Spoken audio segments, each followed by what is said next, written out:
said joined by Dash, but we're joined by Talking Dash and in Dave. the third person. That's so person. weird. The way you feel.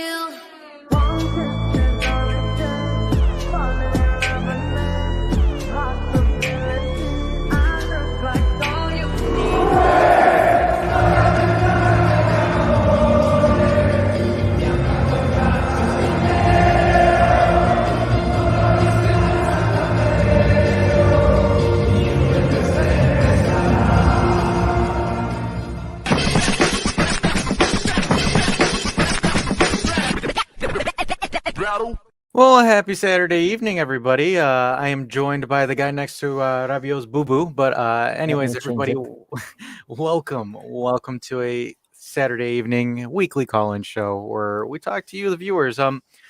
Due to the recent situations of the Europa League bottling, Dave and I decided to forego the Empoli talk. We're going to save that for a pre-recorded video because we don't want to bore you to stuff that, I'm going to be honest with you guys, doesn't really matter that much right now. Instead, we're going to talk to you about some other things that's been going down. Some Giuntoli news, some Mom Spalletti, as some folks would like to say it, Mom Spalletti. And then some talk about Chiesa, Di Maria, Vlahovic, a bunch of other guys as well. So we're going to have an action-packed show. I'm going to open up the phone lines for you guys as well so you guys can call in too. Misaka and I are going to always start up the conversation. We always do. We talk about it. And then once you can fill in. You don't need to show your face, but we do ask that you guys keep it cordial and, nice when it comes to the discussion and stuff because we're on the verge of becoming a big boy YouTube channel, so we got to keep it a little bit PG, folks. So we're going to go on that. But I think the big news as we get started here, I should ask how Misaka is because I forgot to. So how are you, buddy? Yeah, it's okay. Yesterday I felt bad. Now I feel better. It's okay. It happens. Oh, I had high hopes. Crashed. I know. Oh God, that was one of the hardest watch alongs. I was like, Dave's probably listening in right now, but like, oh my goodness, that was one of the hardest watch alongs I've done this season. And Dave and I think we've done Dave, comment if I'm wrong here, but I think we've done northwards of 35, 36 watch alongs this season. Like, man, that including one was the Twitch one, right? Yeah, that's including Twitch. So that one was tough because it was funny because we were on the Juve Twitch covering the Napoli game where we lost 5-1. 5-1. Yeah, we were on that. You were getting probably cursed out in Italian, absolutely, and you didn't understand what's going on. It was pure perfect ignorance on that one. And then the funny thing is, for all of the ugly losses, we were covering it on Twitch. Like the ugliest losses this season were the games that Dave and I would cover. The Monza one. The Monza one, we covered the Lazio one, we covered the Roma one, we covered the Coppa Italias with Inter. It was just bad juju. My opinion, stop going on Twitch, okay? Because every time we're going there, we're getting a bad result. But no, except for Sevilla, because Dave and I can't do the Thursdays, so we couldn't have done those. But oh my goodness, because usually when we're on YouTube, it's good luck. But I guess this case, it's not. The Sevilla aura, we can't do it. We blame Munchies Men. We got Munchies Men on the channel. That's why they gave us bad juju. But those guys are really cool guys, man. Go ahead and check them out as well. Best of luck to those guys in their future endeavors. But I hope they win, please. I do too. Please beat. Gosh, let's talk briefly about Roma. One shot that entire game. And not on target, one shot. Not even, just one shot. And the amount of time wasting was insane. I thought I was watching Diego Simeone. It was ridiculous. I was watching 1976 World Cup with what was going on there. That was people laying on the ground. And that's the crazy thing too. It's a lot of people are saying that we play the dinosaur tactics. I'm like, you guys have not seen Roma or Diego Simeone teams. Oh my goodness, that was that was terrible. Can we discuss that? Yeah. Because the thing is, the players at Roma bought into what Mourinho is saying and wanting from them, and they're fighting for it. Our players are pussies. I'm so. Oh my god, I said it. I don't want to demonetize, but my point is they are egotistical and are divas because they are not buying in what the coach is wanting. So that's the result. Like if you aren't aligned with what the coach asks from you and you think you know better and stuff, your team will suffer. And compared to Roma, they play dinosaur tactics. But every single person, from the teenagers that are coming from the Primavera to the 30, I don't know how old year old Belotti, they know what to do, and they are doing it for their team and they're sacrificing. Like Yeah.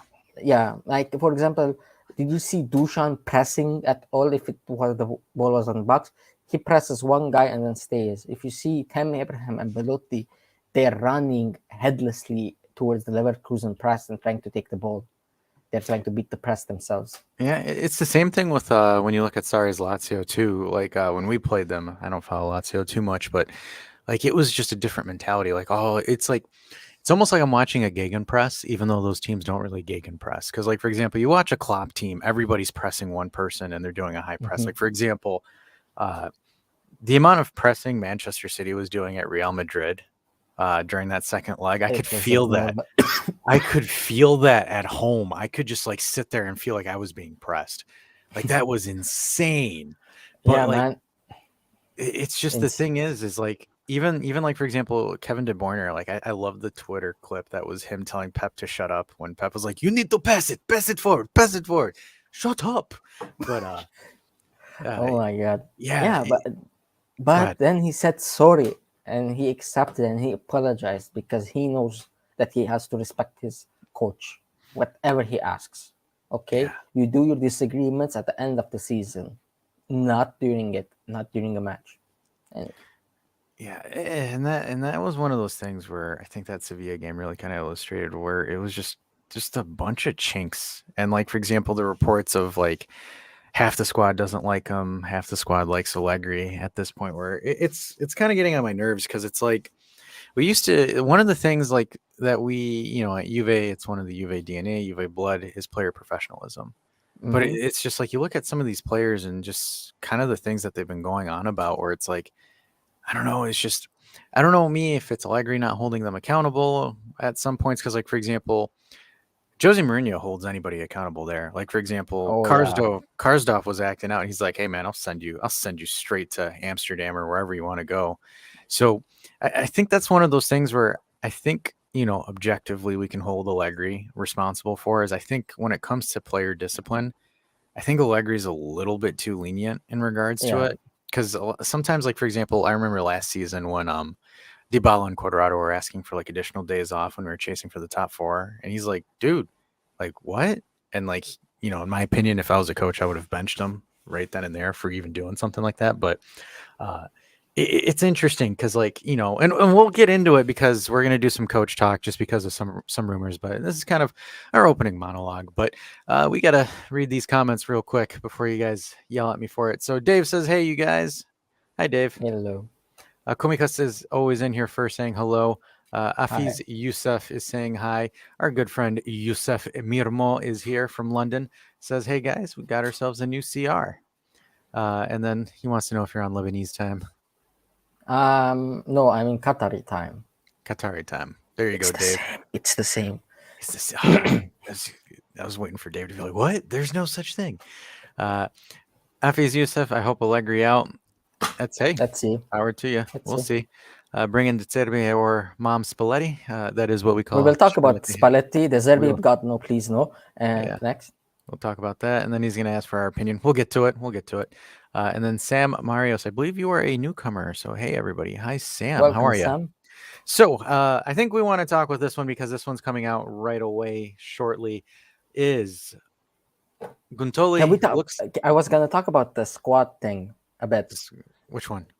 That there is no compliance in the team, and that I was gonna tell you like Allegri looks very soft.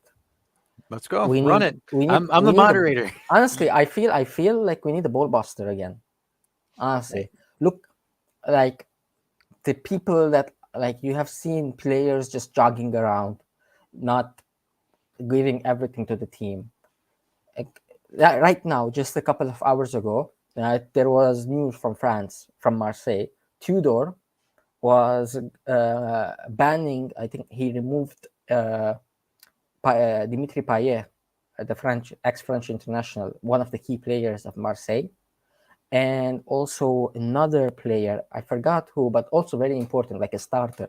Two of them. You know why? One was not playing with full effort during the game. The second one was not training at the maximum, like he wasn't giving enough effort in the training. Both key players, both removed from the team due to, for him, they're not sacrificing enough for the team. And we need our coach that comes to do this, because they are misbehaving children for in my eyes. It doesn't matter the style of play you're gonna play, you play it, because that's what your coach demands from you. You do it. You do it, and then end of the summer you discuss and tell the management, look, I want to leave because I want to play another style. And then if it's one player, fine. Two players, okay. But if it's half your team, or like getting five, more than five, you replace the coach, because it's cannot replace a lot of players. That's why I'm more keen of Allegri going out right now, with Gintoli coming in and him choosing it. I would like it, because they are not enough matured enough, and like man enough, in my opinion, to handle whatever the coach asks from them. That's my It's monologue. funny. It's funny that you say that because Republica is saying that Chiesa, Di Maria, and Quadrado do not understand Allegri's tactical ideas. How Quadrado, does I'm a little bit Quadrado doesn't? surprised. I'm a little bit Quadrado has surprised. played with the same coach for 8 years now, man. Either he's not good in Italian, or what? I don't understand that. That surprises me a lot with that one. It's just weird because it's like Quadrado, Allegri brought Quadrado in back then. Like he brought Yeah. him in from Chelsea. So Yes. I don't understand that. Like to me that maybe it's because Allegri's saying, "Hey, I don't have any other right backs. I need you to be a little bit more defensively secure and not dribble up the field." Because he's like, I don't understand that. That to me is it's a little bit weird. I didn't understand that per se, but I don't know, Di but he's Maria, I defensively. He was bad defensively. yeah, Yes. he's not Every good. time he was on the ground, I was like Well, praying it's the Hail thing. Mary. The thing is like so like and let's talk about this real quick. So Quadrado doesn't understand his tactics, but yet he's going 2 feet into a Sevilla player at the edge of the box. We were so lucky, man. We We were got so so lucky. lucky It that was was on the edge of the box outside. It also wasn't on the Fagioli's line. handball. I don't know if what's your opinion, but in my opinion, he was doing a volleyball. You know, when you're Yeah. Oh playing yeah, like volleyball, this. yeah, like Yes. this, like the same way. So And we were lucky there. you know, it's interesting that you say that because like the thing is like the handball rule is one of the weirdest rules. Like the thing is it's like offensively, if it touches anything in your arm, like anything on your arm, it's a dead play. Defensively, there's like it's like if it's a Hits deflection your or body. if it hits your If it body hits your body first, and then like it if you touches hit your it and arm, then it touches your hand, there's no problem. yeah, there's no problem. But the hand shouldn't be above your shoulder. That's the thing. Shouldn't Yeah, be what's the name? Non-normal. Like it should be somewhere normal. Like if it's like yeah. sticking like this and then touch your chest and then your hand, it's okay. That ball, it was iffy, because I felt like it touched his hands first, then his chest. Because I But I thought don't so know. too, but I mean, granted, at least he knows how to set down a ball better than Quadrado. Did you see a couple of times like the corners coming to Quadrado and Quadrado like doesn't send it to Chesney and just bops it out for a corner kick? But Yeah, you know the thing is, and what's interesting about that is was a lot of people are saying if you let Sevilla cross 20, 30 times a game, that's how you lose. And I'm like, did we really no, lose from that, or did we essentially throw it out with Chiesa being a bumhead and dribbling in the box essentially? okay, Because that's one reason. Yeah, that's the so, main reason. yeah, because like the thing is like for example, from my opinion, prior to Suso coming in, I thought we especially when we scored that goal, I thought we demoralized Sevilla. Yeah, because it the was like, Suso and their changes were very offensive and changed yeah, gave that because input. Ours didn't. Like ours was like 2 minutes, and then we saw what happened with Chiesa. I still Sorry. that yeah, no, that play still irritates me.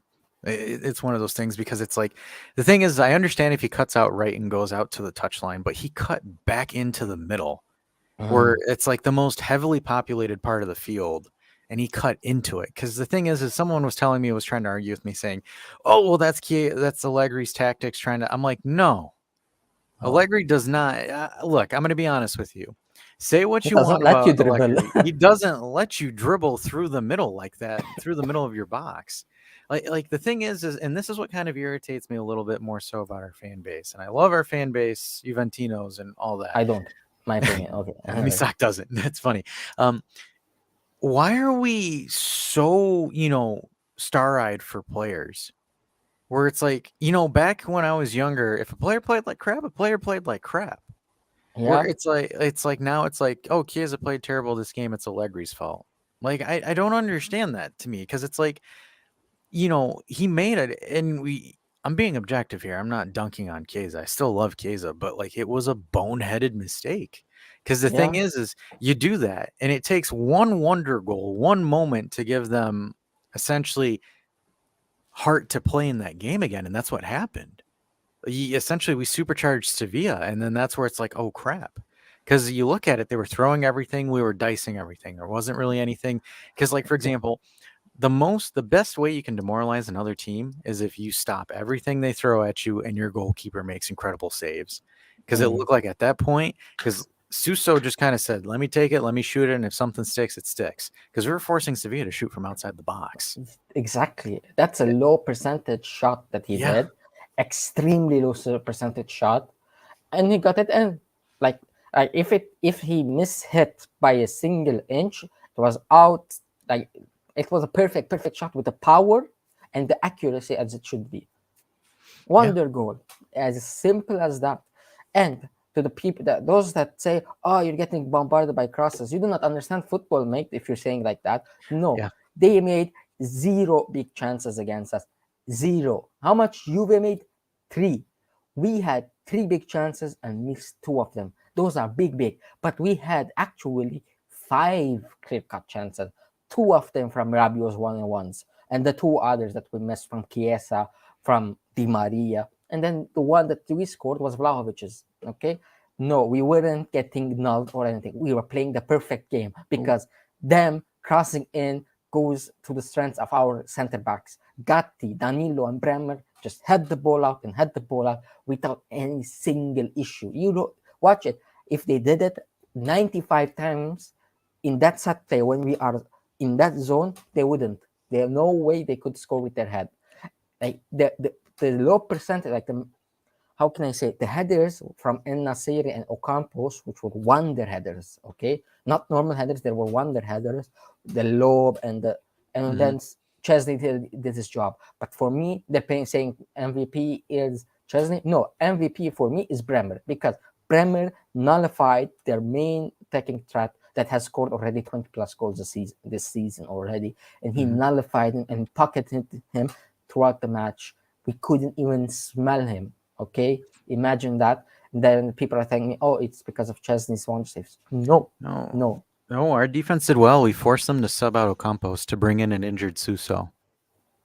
Because that was the one player I was worried about, was because of how he performed in the first leg was Ocampos, but we actually forced Sevilla to take him off the game. That's how well Yeah, we were doing against them. Because the thing I is, think they removed their defensive, like their center midfielder for Suso, which is like I an thought it was attacking midfielder. Ocampos.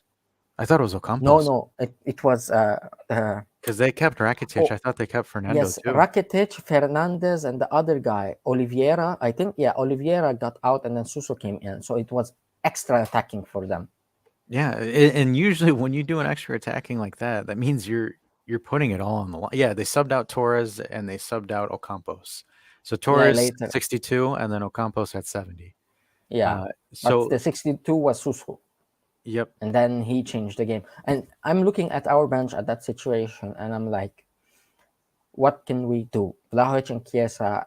Okay, Chiesa came in, but who do we have as an alternative? I'm looking at the bench. There's nobody left because Fajoli is out, and then Pogba was out. Losing Pogba killed us, in my opinion. Killed us so much because he relieves a lot of pressure by himself, by just his dribbles, his passing. Like, he controls the ball. All our other players are like hot pockets with the ball. Like, they just give it, give it. Like, they're like, I don't know what's happening to them. Nobody's comfortable on the ball. Nobody can, like, Rabiot can sometimes dribble a player, but he doesn't dribble. He just He runs. just runs. Yes. He just runs. But man, you can see the deficiency in our team. The finishing Yeah. is disgusting. It was terrible. Disgusting. Like, we don't. How can a player play in the midfield without using both his legs, without using both his feet? That's what I don't understand. How do we have strikers that don't know how to use both of their feet? How are we gonna progress with that sort of players, professional players? Like Angel Di Maria, I love you, but Jesus God, where's your right foot? I don't get it. I we this game was 120% on our players because the whole game plan was set perfectly. No way Sevilla could have scored on us. No way if we played how we should have played. If we committed how we should have committed. But we Yeah. didn't. And I think though the one thing I was a little bit surprised was subbing Keen off. I was a little bit surprised with taking Keen off, to be honest with you, because I thought Maybe he maybe got tired because he maybe just came from the injury. yeah, but I thought he was dangerous offensively. He was stretching Sevilla's back line quite well, actually. I Yeah. mean, Yeah. Keen didn't need to do much where like he had to dribble past a guy. He would just kick the ball into space and run after it, and that would stress Sevilla's back line. So it's like it makes me imagine if Allegri and that's maybe one of those things where I uh I have to sit there and think like, man, what if he kept Vlahovic and Keen on at the same time? Because I there was two substitutions that that kind of made me scratch my head a little bit was Moretti coming on and then Mm. Chiesa coming on, especially Moretti because Sevilla's got an old big midfield and the poor kid's skin and bones. It just you could tell the second Yeah. Moretti got thrown in, he got manhandled every single time. He got manhandled the first leg, so I'm a little bit surprised where at that point you put in Paredes and you just tell Locatelli, look, hey, I understand you're tired, but just cover the space and let Yeah, Paredes that's the create. thing. But I think he tried to go for the goal, I think and so. that because there's nobody else. Like, we don't have Sule because he's in Argentina. If I had the choice, like, on paper we have a good squad, but in this game, we don't have a lot of attacking substitutions that we can make that can change the game in another way. Like Chiesa for Di Maria, maybe because Di Maria is tired and was already having a bad game, Mhm. an awful game. So he put a Chiesa there, to just take one-on-one sub, and he also failed even further. Like, when your big players do not show up, are they really big players? That's my question. Mhm. Are they actually big players? I cannot say, like, people are arguing, oh, Chiesa has regressed and Vlahovic I don't has think he regressed. regressed. I don't think It's Chiesa his or Vlahovic injury. has regressed. It's because they are now under the spotlight. Now, Chiesa played extremely well. I remember that Pirlo season very well. He was candidate a flop of the season during the first 3 months because he was atrociously bad. Until that Atalanta game, I remember very well when he Yep. scored his first goal of the season in that 1-1 draw Atalanta at home when he scored that banger. Okay, and then he started playing and growing and growing and growing, became incredible at the end of the season, and then continued until the Euros. So he had 7 months. 7 months.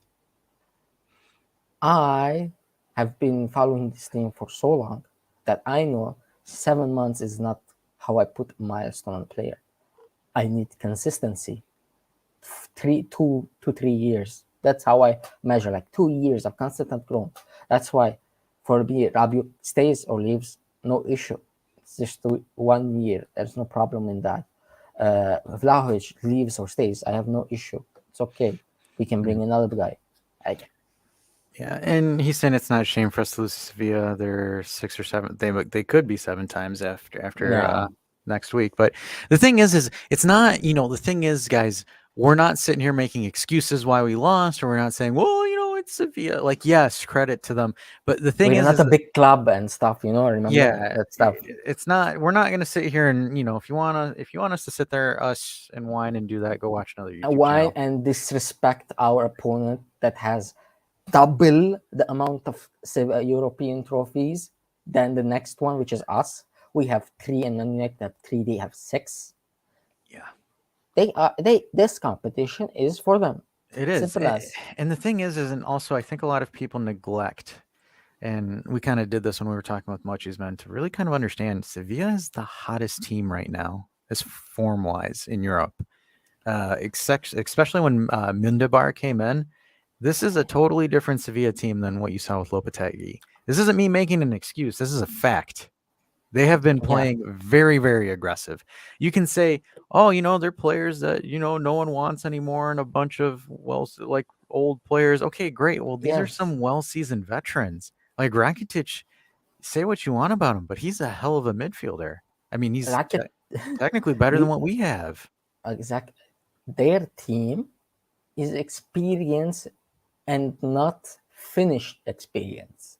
We have very experienced players, Alexandro, Quadrado, Bonucci, all finito, all are done and dusted, man. They have zero input.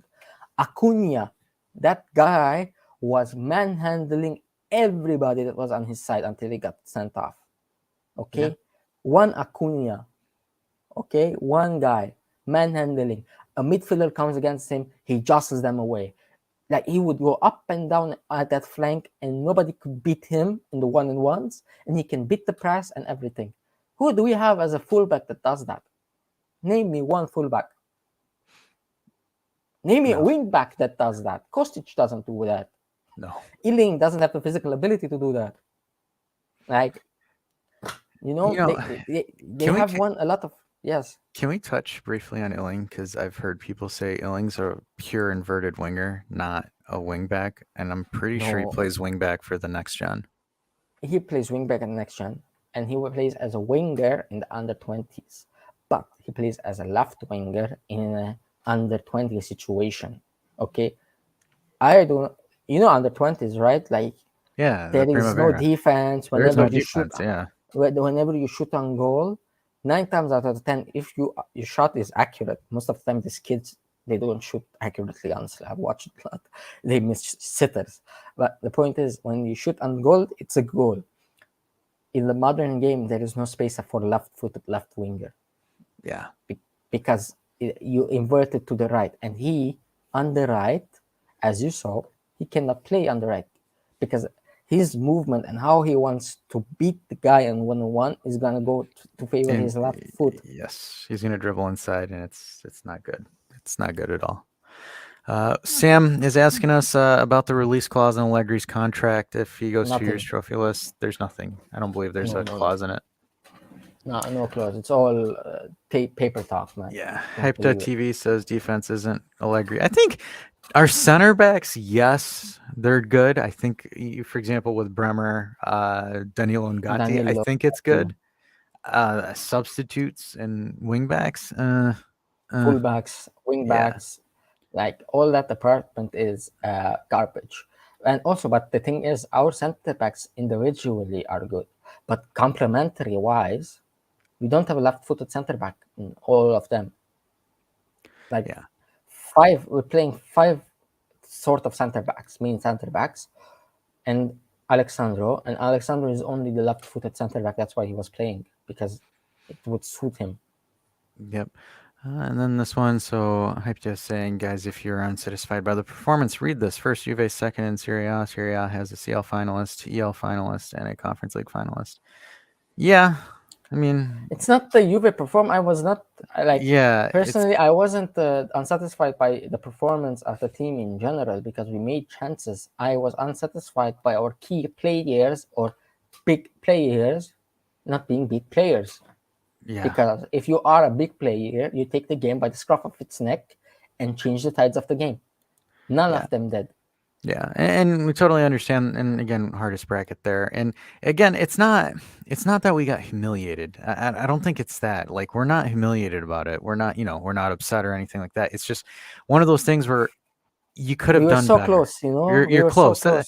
And that's the worst thing because to be honest with you, if you lose 3-4 nothing, at least you're like, okay, shit, I got beat really really bad. Where it's like if you That's when lose, I feel humiliated. yeah, that's when I feel humiliated. I don't feel humiliated. It's just one of those things where it's just like you're sitting there because for us as a because I believe this is a Sevilla fan, but for us as Juventini, it's kind of like 2 or 3 plays cost us the game. That's how we feel as a collective. Like a couple of plays cost it, and that's where it kind of irritates us. Uh, 5 plays for, yeah, five, 5 five. clear plays. Yeah. Okay. Now I'm not saying that, for example, that Vlahovic chance just before they scored, yeah, from Lamella, that when we were cutting in, he cut in, that he could have curved, and on the right side even there was Miretti or somebody making the run, so he Mhm. would have got in the box, and of course no composure, and just he shot got blocked, and the ball went another way, and they scored Yep. on the counter attack again. Alrighty, folks. I'm going to read these comments through and then I'm going to open up the phone line so you guys can hop in as well. Yusuf saying, I think it's funny how these macro mistakes, how everyone thinks that these minor mistakes are Allegri's, but then they say he has no tactics or ideas. Uh, Allegri gives an overall image of how he wants the game to go. Players do the mistakes. Yeah, 100%. Nick is also saying in the league, we are lucky that Inter and Milan have both been inconsistent, and yet their draws have been perfectly consistent in the Champions League. I'm just being a little bit petty about that, but yeah, Serie A has been inconsistent or has been consistently inconsistent this season. inconsistent, exactly. We are inconsistent but more consistent than them, that's why we're higher. Yeah. Nick is saying we can't forget about losing. Yeah, that was an Yeah, absolute dumpster fire. that's at the end of the season. When the sporting director comes and to the board, everybody just puts on a sheet of good thing you did and bad thing you did. Allegri and the players. Allegri and the players. All should be held accountable. Let's not all blame on Allegri alone when our players also have been laying eggs each game, each major game.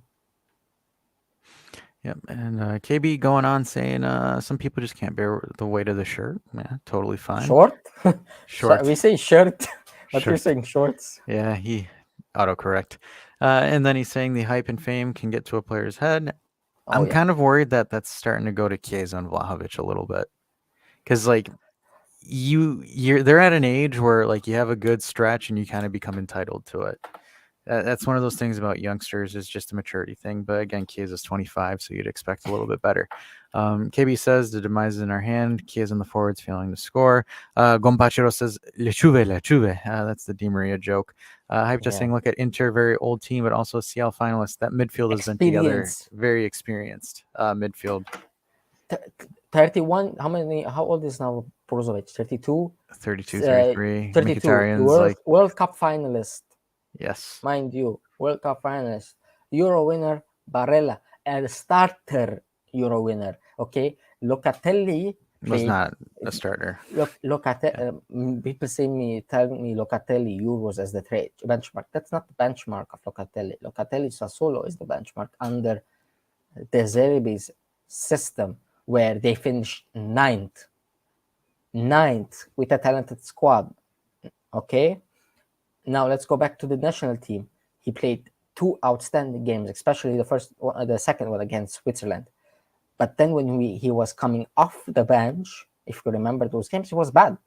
He was like, you could see the team's level dropping when they removed him and Verratti and stuff. They would switch, or sometimes they would come in for Barella. The level would drop because, let's be honest, he's good. I think he will have a future at Juve, but I don't think he will be a starter. He will be like a Takinari back then, Yeah. a fourth choice mid in a 3-man mid. Sevilla's Nick Gompachero saying, yeah, imagine if they had Isco, it'd be 5. Oh boy, come on, man. Nick saying Sevilla's a good team. Juve is Juve. We should be stepping on the field expecting to beat anyone who are not top 2 of Spain. To be honest with you, if you think about Juve, you step in and you're expected to win every game. That's kind of Yeah, what we do. Winning is the only thing that matters. It just says not because I'm Serbian, but Filip Kostic is the best player in the Serbian national team besides Mitrovic from Fulham and Dusan Tadic. Vlahovic should show his greatness in the future. We hope so. Yeah, we hope so. Kostic is a machine, simple, but not a player for Allegri. No, I feel he is a player of Allegri because I think he's a good Allegri his player. he's a Great. workhorse that does simple things in a simple football. I it's a match made in heaven. That's why he has like 13 assists or 14 assists already throughout the season. Problem is, majority of our players that we have are one-dimensional. When is the last time we had an explosive, dynamic player? Chiesa before Chiesa he broke before out. Yeah, yes, yeah, before his ACL, or I would say before he broke out onto the scene. Because I think people kind of started figuring out how he plays. Because you think about it, Chiesa, even before his ACL injury, after the Euro, I think everybody kind of figured out what he does. yeah, he It's would cut inside, go no, but he was still explosive because he would yeah, cut inside or go left or cut inside. Like he would switch around a lot. That was great. But now, after an ACL, he has to change his game because his body cannot reflect what he wants with the change of directions. He, you see him like if he wants to cut inside, you already know he's gonna cut inside while you're watching him. Before it wasn't like that. It would go in and out and in and out. You don't. That's the explosiveness that he had. yeah. Sam saying we're stuck Sad. with Max. We're hoping we do better with all this stuff that FIGC is planning with us the next I don't think we're season. stuck with Max, I in my don't think we opinion. are. It depends on what Guntoli does, because we still. It's funny. We went to Sevilla and everyone got us focused on Sevilla, and we still haven't talked about Guntoli. Yeah, So this one's a good. This is a fun comment. So I just realized Pjanic's leagues that have Locatelli, not just people were just on him because he's or people were just crazy about Loca because he's Italian. That's he's an young and interesting Italian. take. That's an interesting take. Yeah, but Though I do think we've been unfair to Pjanic. I think as like an overall fan base, I think a lot of people are harder on Pjanic than they should. Because like I wonder if if we never got our tour and we had Pjanic during the Pirlo season, even now, I still think we might have been better off offensively. okay, I would think a bit better. But he was physically Yeah, he was physically declining. like it was okay. I got the concept, but we did a bad choice, and we're regretting now Yeah, what because happened with because Arthur. think, cause think about it. But What if Arthur is we? gonna be key talking point when we I get to know, Spallettone talks. I know. And then Nick Forma says Kostic has been excellent. He's talking Yeah, about us signing Mitrovic for us. it would be so good, but it's gonna be so expensive. Expensive, yes. Sold Vlahovic and sell Vlahovic and bring Mitrovic. Maybe. Who Yeah, knows? yeah, yeah. He is what if you see their dynamic in the Serbian national team, like for me, Mitrovic does everything. Like he does the passing, he does the link up play, And plays and like a and 10. Like it yes. was Tadic and him, and Vlahovic is like an added like a cherry He's an on the added, cake, you yeah, know? it's a luxury. Because, like, I said that too. Because a lot of people were telling me, they're like, "Oh, hey, look, Vlahovic got those 2 goals against Estonia and, like, lower tier Against international freaking teams. Estonia. Okay. It's Allegri's fault." And I'm like, "Do you guys not realize how Tadic and Mitrovic like Mitrovic set the opened the plays up spaces. for him?" Yeah, just say, guys, we gotta. That's why I'm getting concerned with how the way the game is going. That people are falling, and the thing is I don't understand how Juventini have fallen so deeply in love with a guy that's only been here for a season and a half. Because they have bought into the hype and they cannot go wrong with that hype. It's their ego now. You know, It's part of their ego. we I gotta. accept it. Accept it. He is still a player that has to be developed because he's not that good yet. He's okay. He's an okay player right now because he has deficiencies in his game. And when you are in a big team, everybody studies you properly to exploit your weaknesses. Yeah, and that was one of Pjanic's holes in his game. That it's just physically he wasn't physically sturdy when it came to being bossed off the ball. And then Nick is saying, "I saw Mitro at Newcastle. I don't think he should be on our radar." Oh Eh, no! that's fair. At Fulham, you look at what he's done. I think he's the second top scorer, third top scorer behind Tony, who is now banned from Yeah, for football, which is a gambling. great for gambling, you know. So you Uh, think he can have a So Sam Mario says, "Do you think we can afford 36 million to sack Max? Personally, I can't see it happening. I would love to hear your opinions." We'll get into the new look? coach speak, but I don't. The thing is like right now we have a hard time bringing in any money. For us to spend 36 million just to sack a coach is absolutely outrageous. No, the thing is, we can still keep him on the payroll and give him 18 million this year throughout the year, and then 18 million next year. It's not 36 million on the first get-go, you know. And the second thing is also that if he gets another job, finds another job, you know, PSG or somewhere else, or Al Nasser in Saudi, and we are free from his wages and stuff, you know. Yeah, the Anyway, only and for all the Allegri out folk, like the only way Allegri leaves is if PSG or someone buys him. no, And if in my I've heard rumors, if Giuntoli comes, and the management, not the manager, the owner, basically Alkan, tells him, you have the whole power in your hands. You can decide. Okay. First step of business, according to proper sources, is he's gonna remove Allegri because he wants apparently somebody that can has the resume of consistently giving chances to young players and even improving the young players because he wants to sell them to make more money and go off like that, a money ball.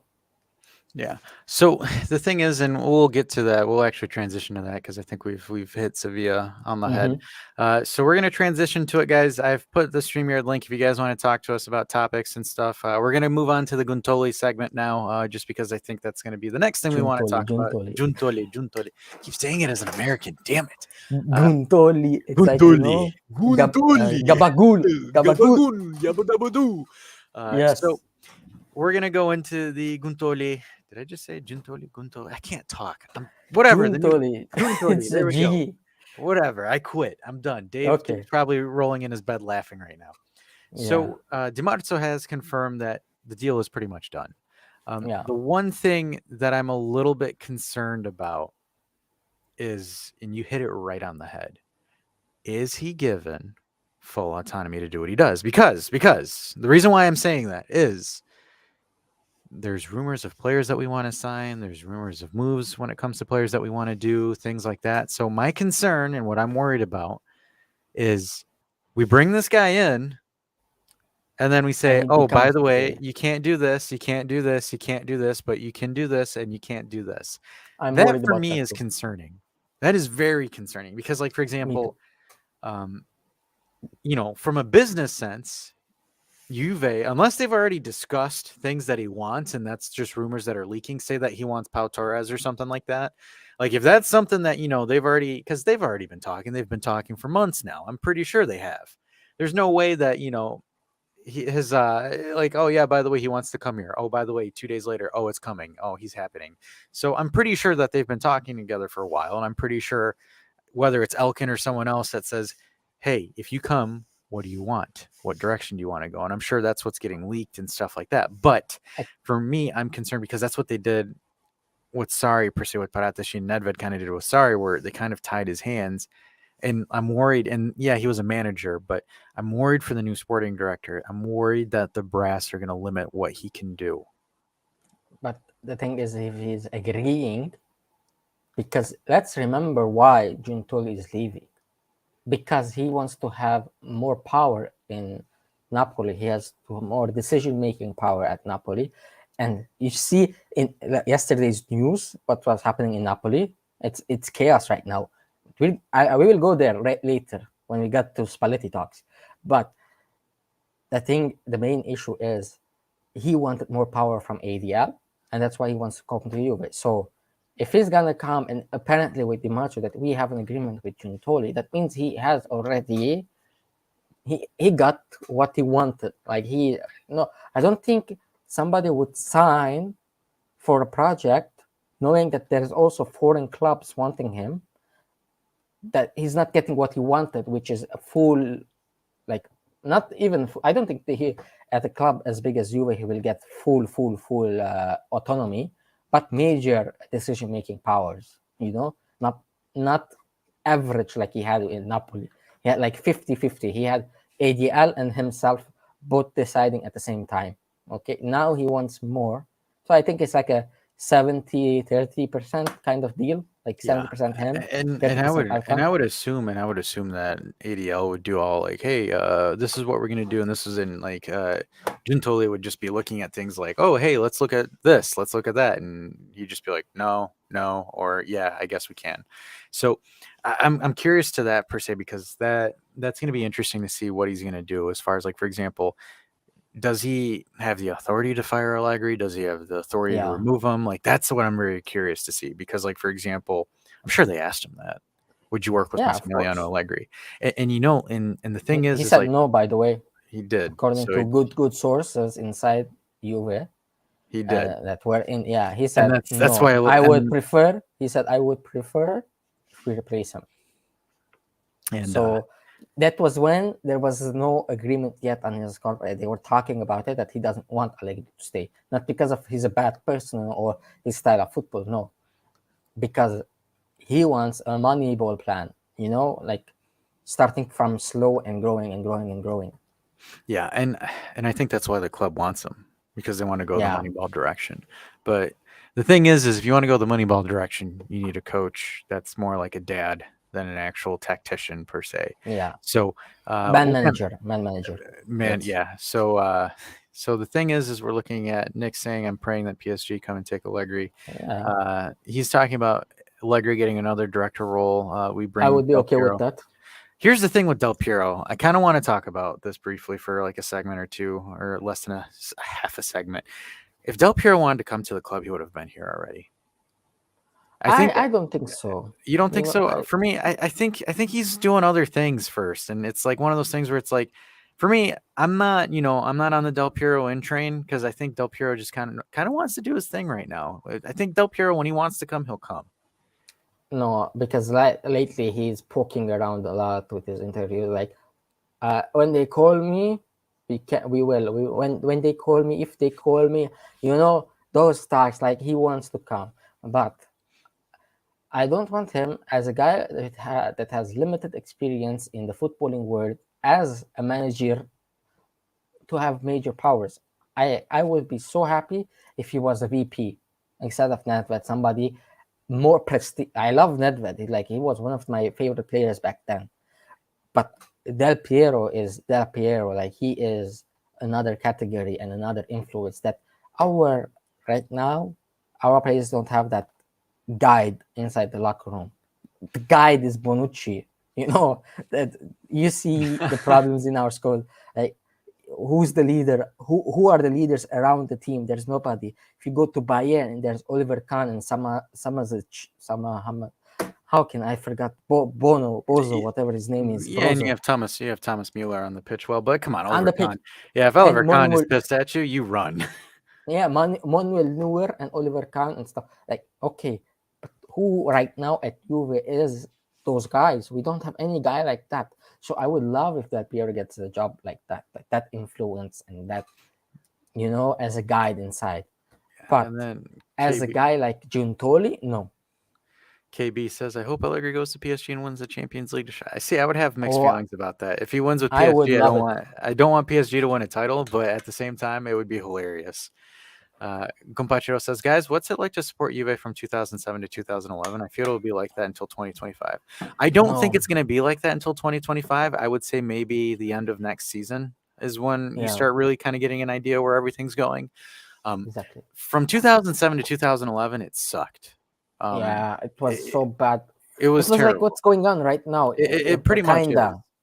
Because you know why? We would have these big names coming in, like what was his name? Thiago Amauri, that scored a bunch of goals and then Felipe flopped at Melo. us. Felipe Melo, wonder midfielder, flopped because they were not at the quality that is needed at Juve. Plus, the coaches we decided to bring back then were bad, bad, bad, bad, bad, makeshift.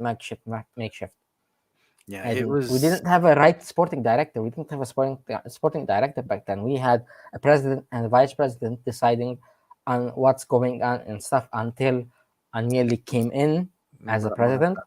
and brought Marotta with him.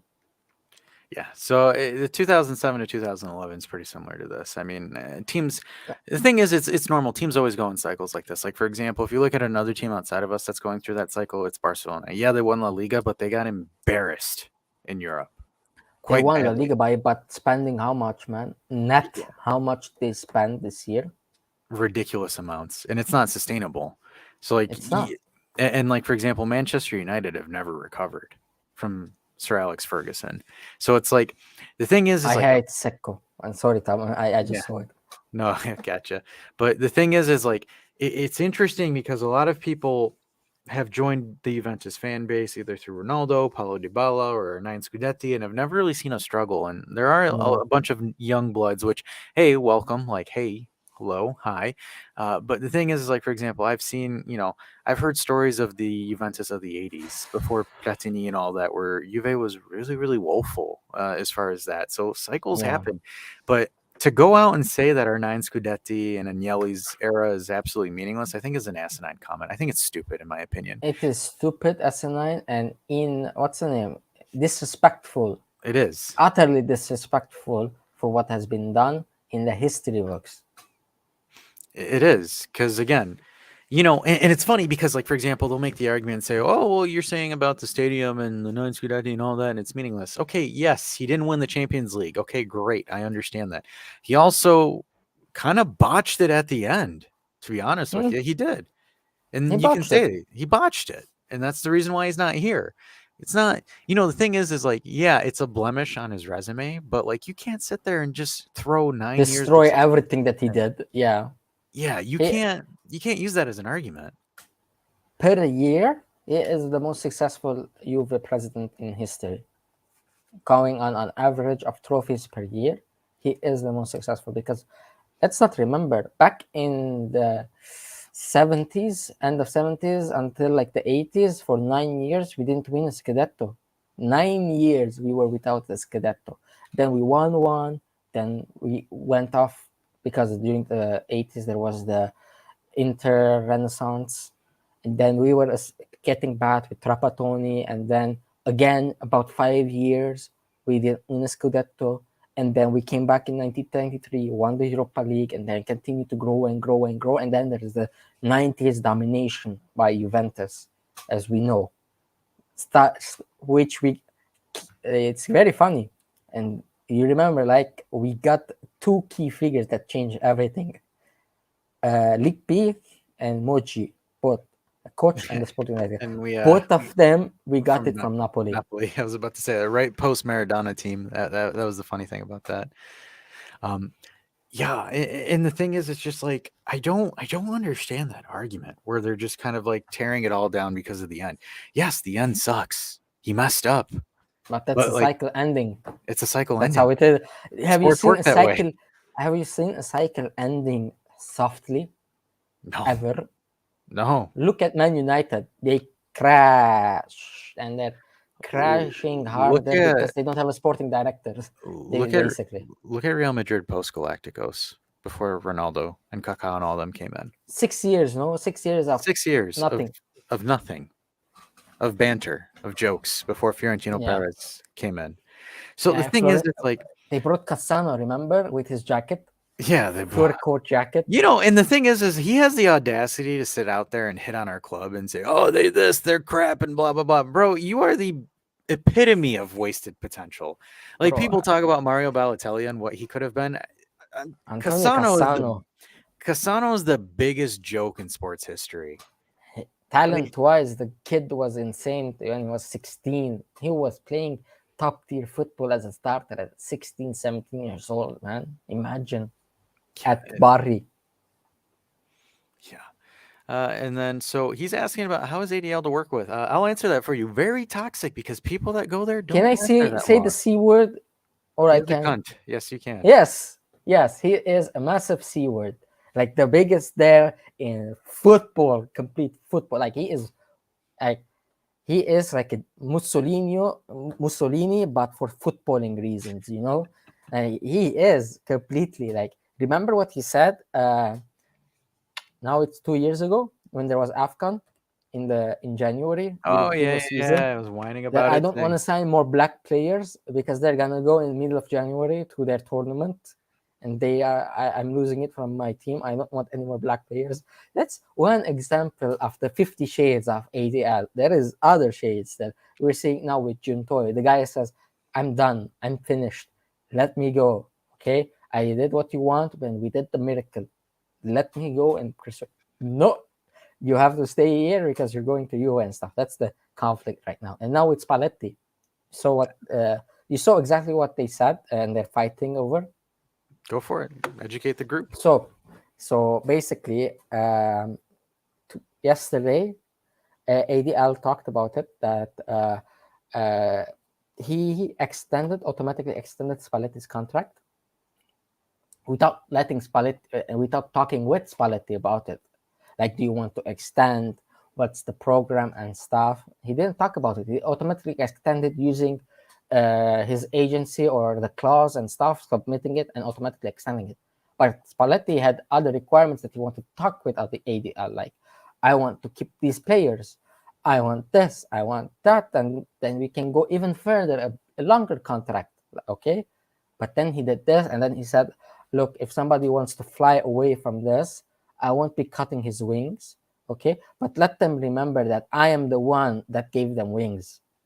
Okay. So he's he is making it all about himself. And then today in the press conference, Spalletti hit back saying that I will thank him for what's the name for giving me wings. Okay. But I need shoes too and stuff to walk in. And we did the dinner and we talked about our goals and stuff. And then, stuff happened, he said. Like they did a dinner and talk what's the plan for next year for Napoli. And then they didn't decide what's gonna happen. He automatically went behind his back and renewed it. And then it's because what happened at the dinner was ADL said we're going to sell Oisimen and we're going to sell Kvaratskhelia and Exactly. That's profit what happened. 150 million. And Spalletti's Selling like, I'm out. right now, that's the problem. He said to them, like, I'm gonna sell Kim Min-jae and Osimhen, and you're gonna make the team work like that. He won't Because invest. 100% both of them are gone. So Sam is asking, there is a limit to what he can do with the economic mess. Again, players with high salary, etc. He's saying 2 years. I think we all agree it's going to take 1 about 2 year, years. You think exactly 1 year, 1 man. year? You know why? Yeah, 2024. 2024 is the year that we can right our wrongs, because The look at the contracts, of list. course. Yeah. Look at the list. Bonucci, Rugani, De Sciglio will be on his last year of contract, so it will be super easy to move and even terminated if it's needed. But I don't think it will be terminated. Sandro left. Uh, who do we have? Those are our top 6 earners already leaving at 2024. Yeah. Oh yeah, Banter Era, Grigera, Molinaro, Oh Marco my goodness. Motta. You go on and on. Krasic was. Imagine I would hype Krasic back then. Oh my god. Nick is saying my question was with the comment of Gintoli coming to Juve and not given much freedom, but I guess hopefully it's better for him. Anything's better than ADL. I think that's the thing. Anything is better than him. The MVP Elia played during 2011 and the Mighty Christmas. Yeah, Ali. I saw him twice, and then I thought, like, who is this player? Where is he? Why is he 80, not playing? ADL is troubled and toxic, but he knows what he's doing. He will sell and cash in because they will never have a season like this again. They are the If we Arsenal of Italy.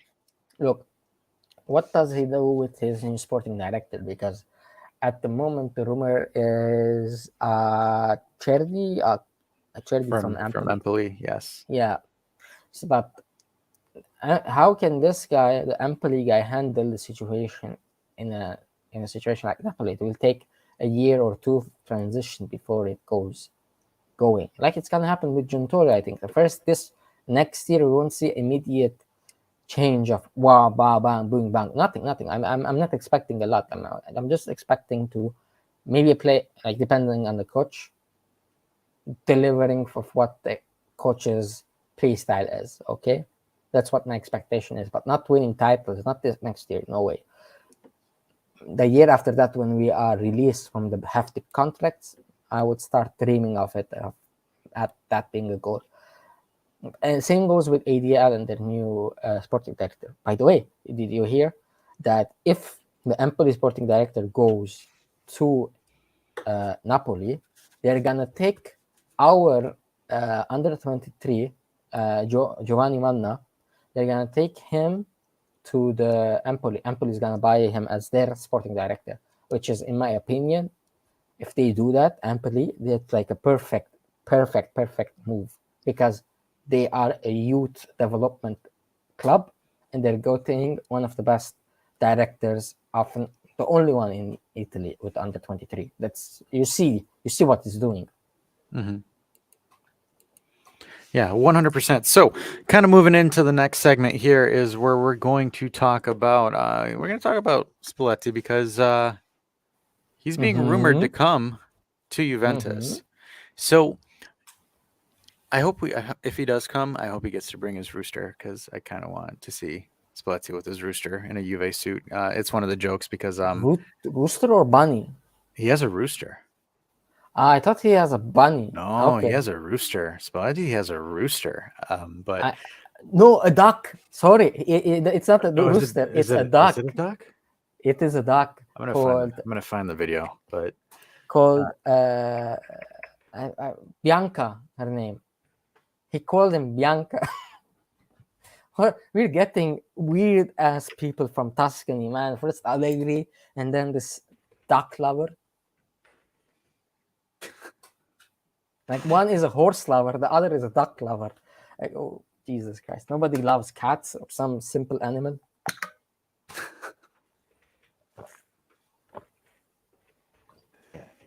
duck. You can. I don't think I can find his duck. Bianca Nova.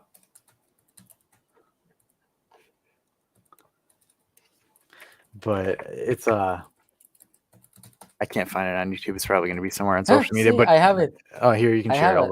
Go ahead, share your screen. I'll present it. What's the name? How can I share my screen? Yeah, there's a button that says present, and then hit share screen. Okay. Present. Share screen. Share screen.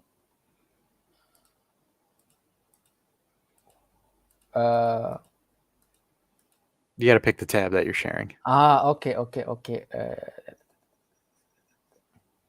Can I say entire screen? Like this? Yep. Okay.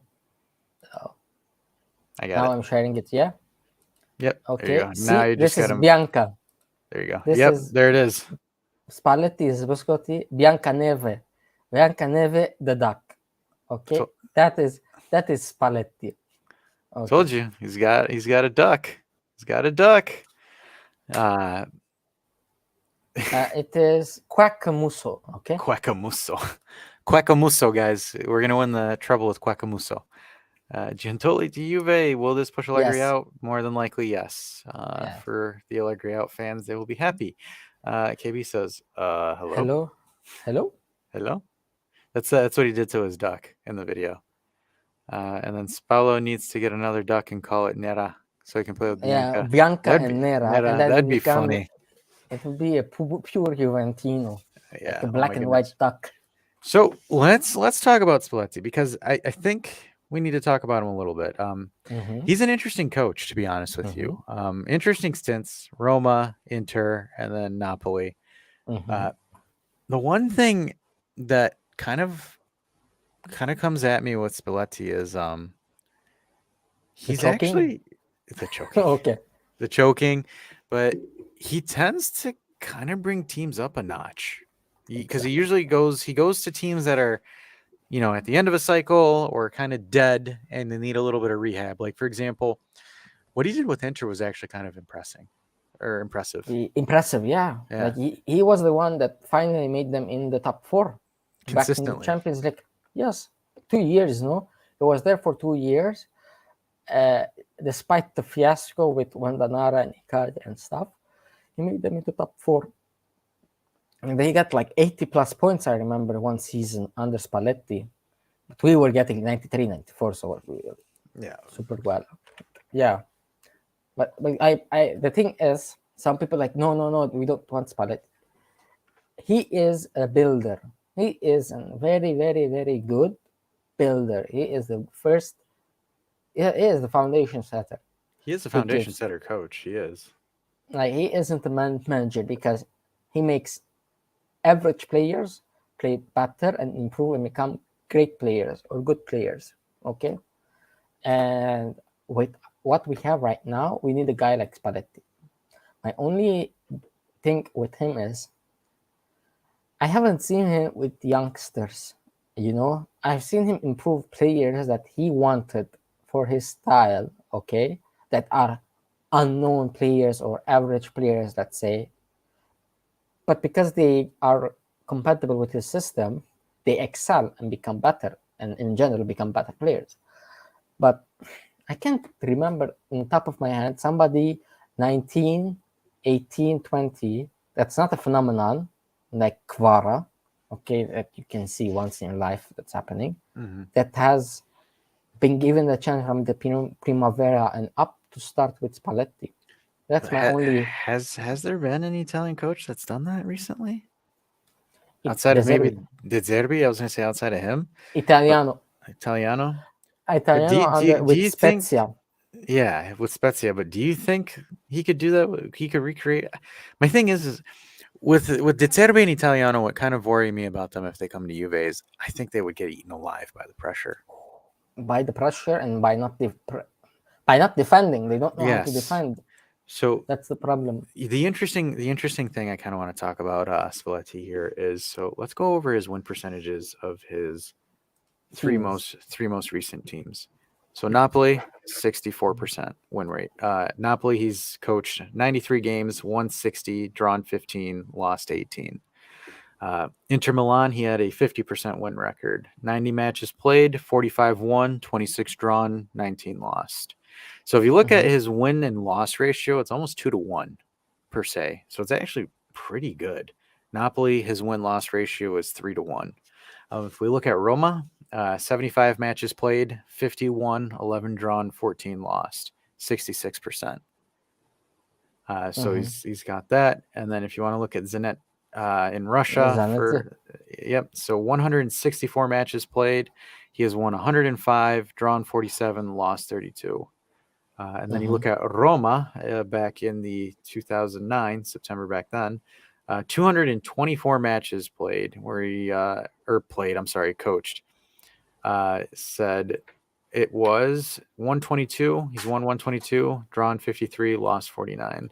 With Udinese, where he kind of got his big break, Yeah. was 122 matches played, 53 won, 32 drawn, 37 lost. Overall, not bad. No, he's not bad. He is a great builder, like I said. He is the first step if you're trying to make and Stability. build. Yeah, he like other than stability, like he would create the dynamic of the team of how he wants. And then you need another guy to push it further. In my opinion, in the 3 years of Gentile, first 3 years, if we're gonna be able to bring Spalletti, great. You bring Spalletti, he builds for a short time, 2 3 years. Then you go for a man manager like Zidane, for example, in the future. Once you have guys that are mashed in that know mostly what to do and just needs a bit of tinkering and handling of the pressure, then you get the Zidane that does that, fixes Yeah. everything. Yeah, because I don't think I think Spalletti is a bridge manager in my opinion. I don't think yeah, like great what he did with Napoli, but I don't see Spalletti being the guy that takes you to the Champions League final. I don't see him being the guy that takes you again consistently to the Scudetto. Like I don't see him as that guy. Thomas or KF saying, "Hey, what's going on, KF?" Ciao. Thomas saying, "Isn't Spalletti a Ranieri 2.0?" No, Spalletti, I don't think so.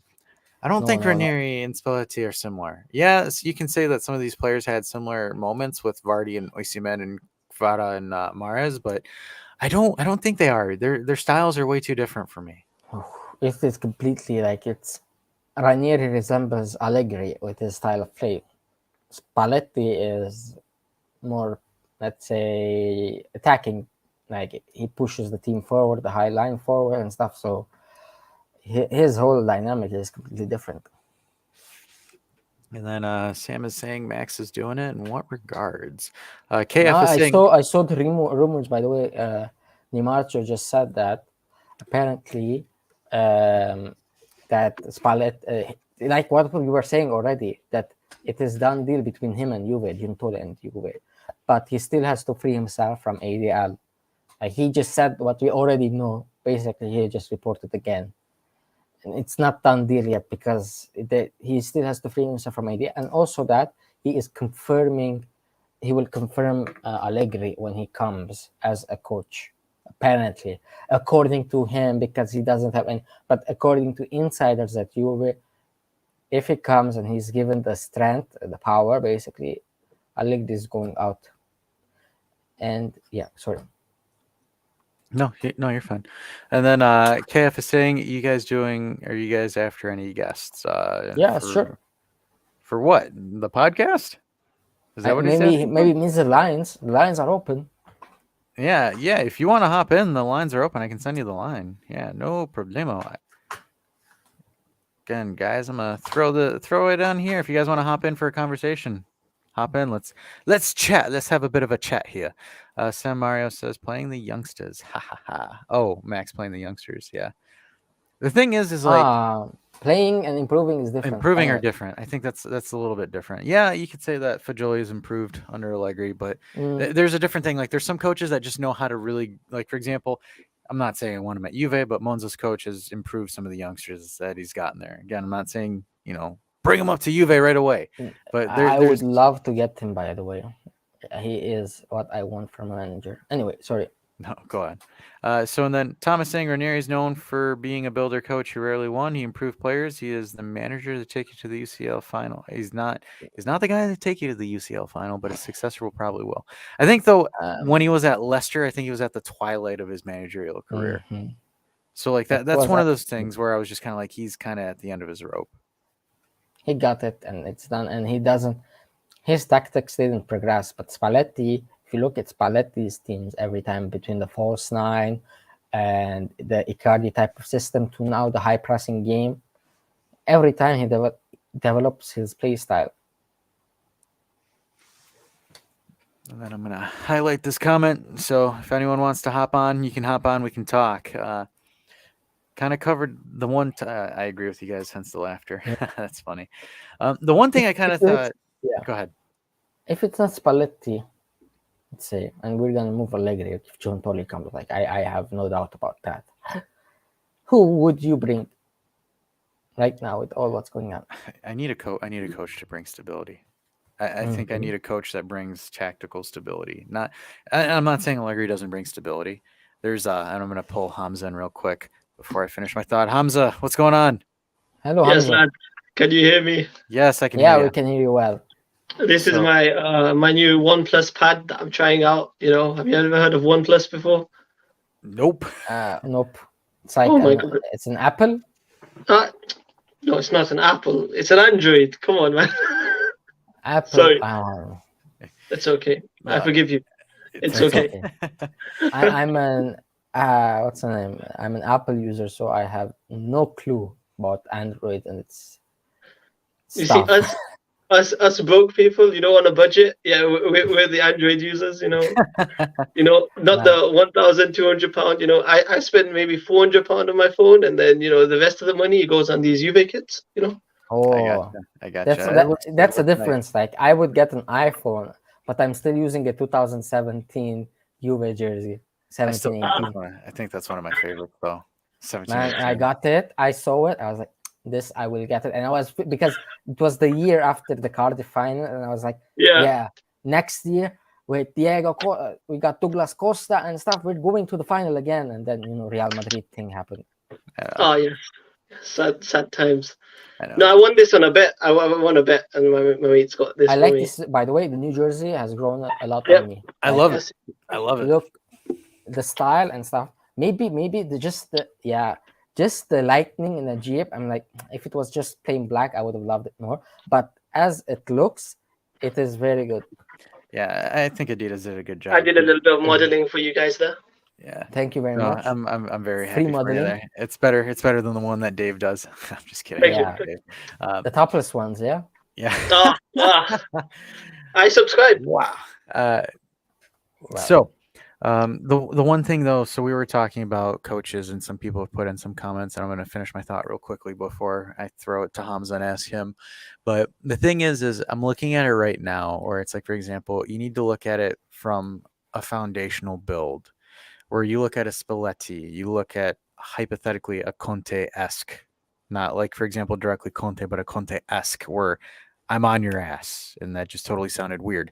But I'm on you, like, hey, I need you to run, do this, do that. Like, for example, as Thomas says, Tudor comes to mind, but I do think Tudor, with Tudor not being an Italian coach, and I know Juve is very, very traditionalistic when it comes to managerial hires, but you need a coach that, like, for example, is able to, I'll use Sevilla's coach, Mundabar. Like, you need a coach that can get your players and kick them into gear, where it's like, hey, we're going to go back to basics, because, that's what Monchi's told me about Mindabar, what he did with Sevilla when he came in. He took that team, essentially gutted their entire tactical approach to the game and said, hey, we're going back to the basics. We're going to keep it simple. Let's just play like this and go that way. And they've been on fire since.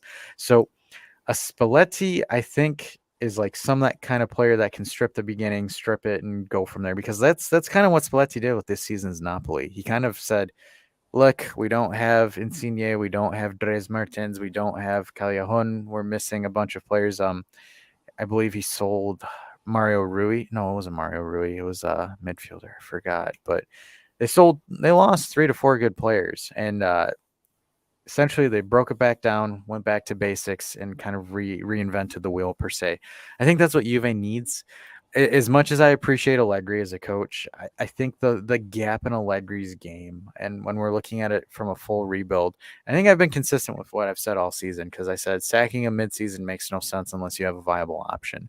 So I have a viable option. I think I have a viable solution. Again, Juve don't pay me the big bucks, unfortunately, so I can't make that decision. But if you're moving from an Allegri, you can't bring in a Zidane. It just doesn't work. You can't bring an Ancelotti. You can't bring a De Zerbi. You can't bring I'm having Italiano. You can't bring an Italiano. You need to bring someone that can essentially take what you have and is able to reformulate it into something. Because, like, for example, De Zerbi, I need this. I need 1, 2, and 3. That's what De Zerbi is as a coach. Same thing with Italiano as well. I need X, Y, and Z. Same thing with Maurizio. Sorry, I need X, Y, and Z. And Juve, as a club, aren't going to sit there and say, yes, Coach Senpai, whatever you need. They're not going to do that. It's just not what we do. So where you have a Spalletti, where he's able to take what you give him, because that's what he did with Inter, that's what he did with Napoli. Because, again, De Laurentiis isn't going to sit there and be like, hey, Spalletti, Gintoli, what do you guys want? He's going to say, I want this player, I want this, I want this, I want that, make it work. So right now, with the current financial situation that Juve is in, we can't do lucrative, sexy signings. It just doesn't work. So you need someone that's able to keep you competitive, to keep you competing for the top 4 while you're getting your pieces together, because that's what Juve need. That's what Inter did for 2 seasons before Antonio Conte came in. Because before COVID and before China shutting Suning down as far as financial spending, Spalletti brought them in consecutive years into the Champions League. And then Inter said, okay. Money, though.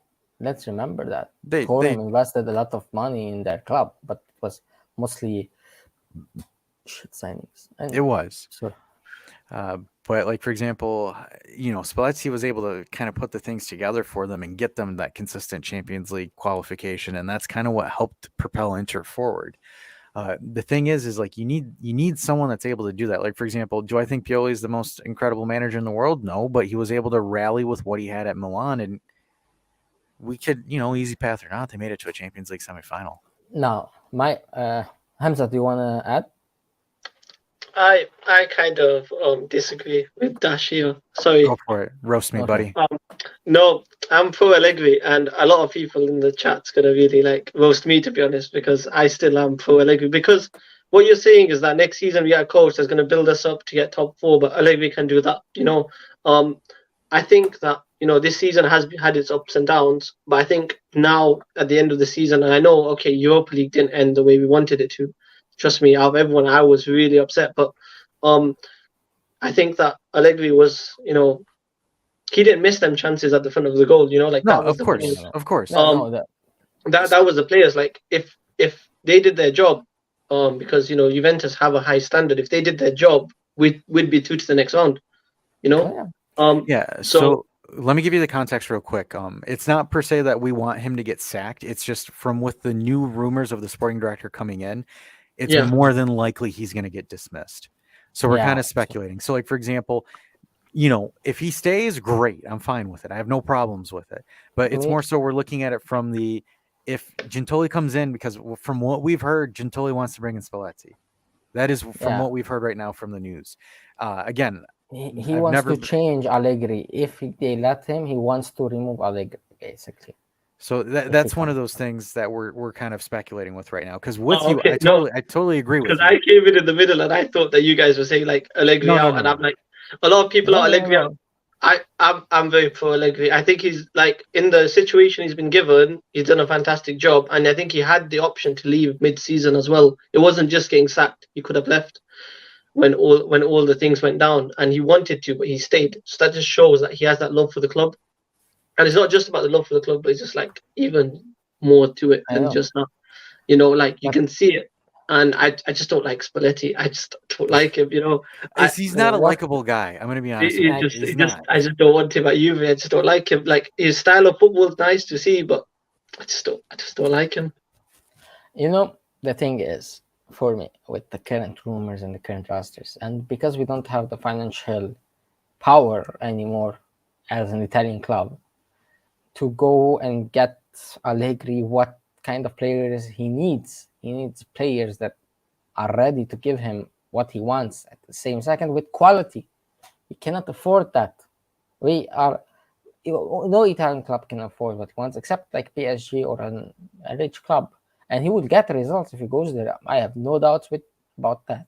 But we right now we don't have that, so we need a guy that can go into the Moneyball scheme basically that does well with it, like get using youth players, using your Primavera, your under 23s, okay, looking at like the characteristics of the players in the under 23 and then applying it to his system. So I don't like a system based coach usually because they are too predictable, and like if he isn't a guy that has a plan A and a plan B and a plan C for three different systems and how to figure it out, we will have a lot of games when we are against proper tacticians that we will lose easily.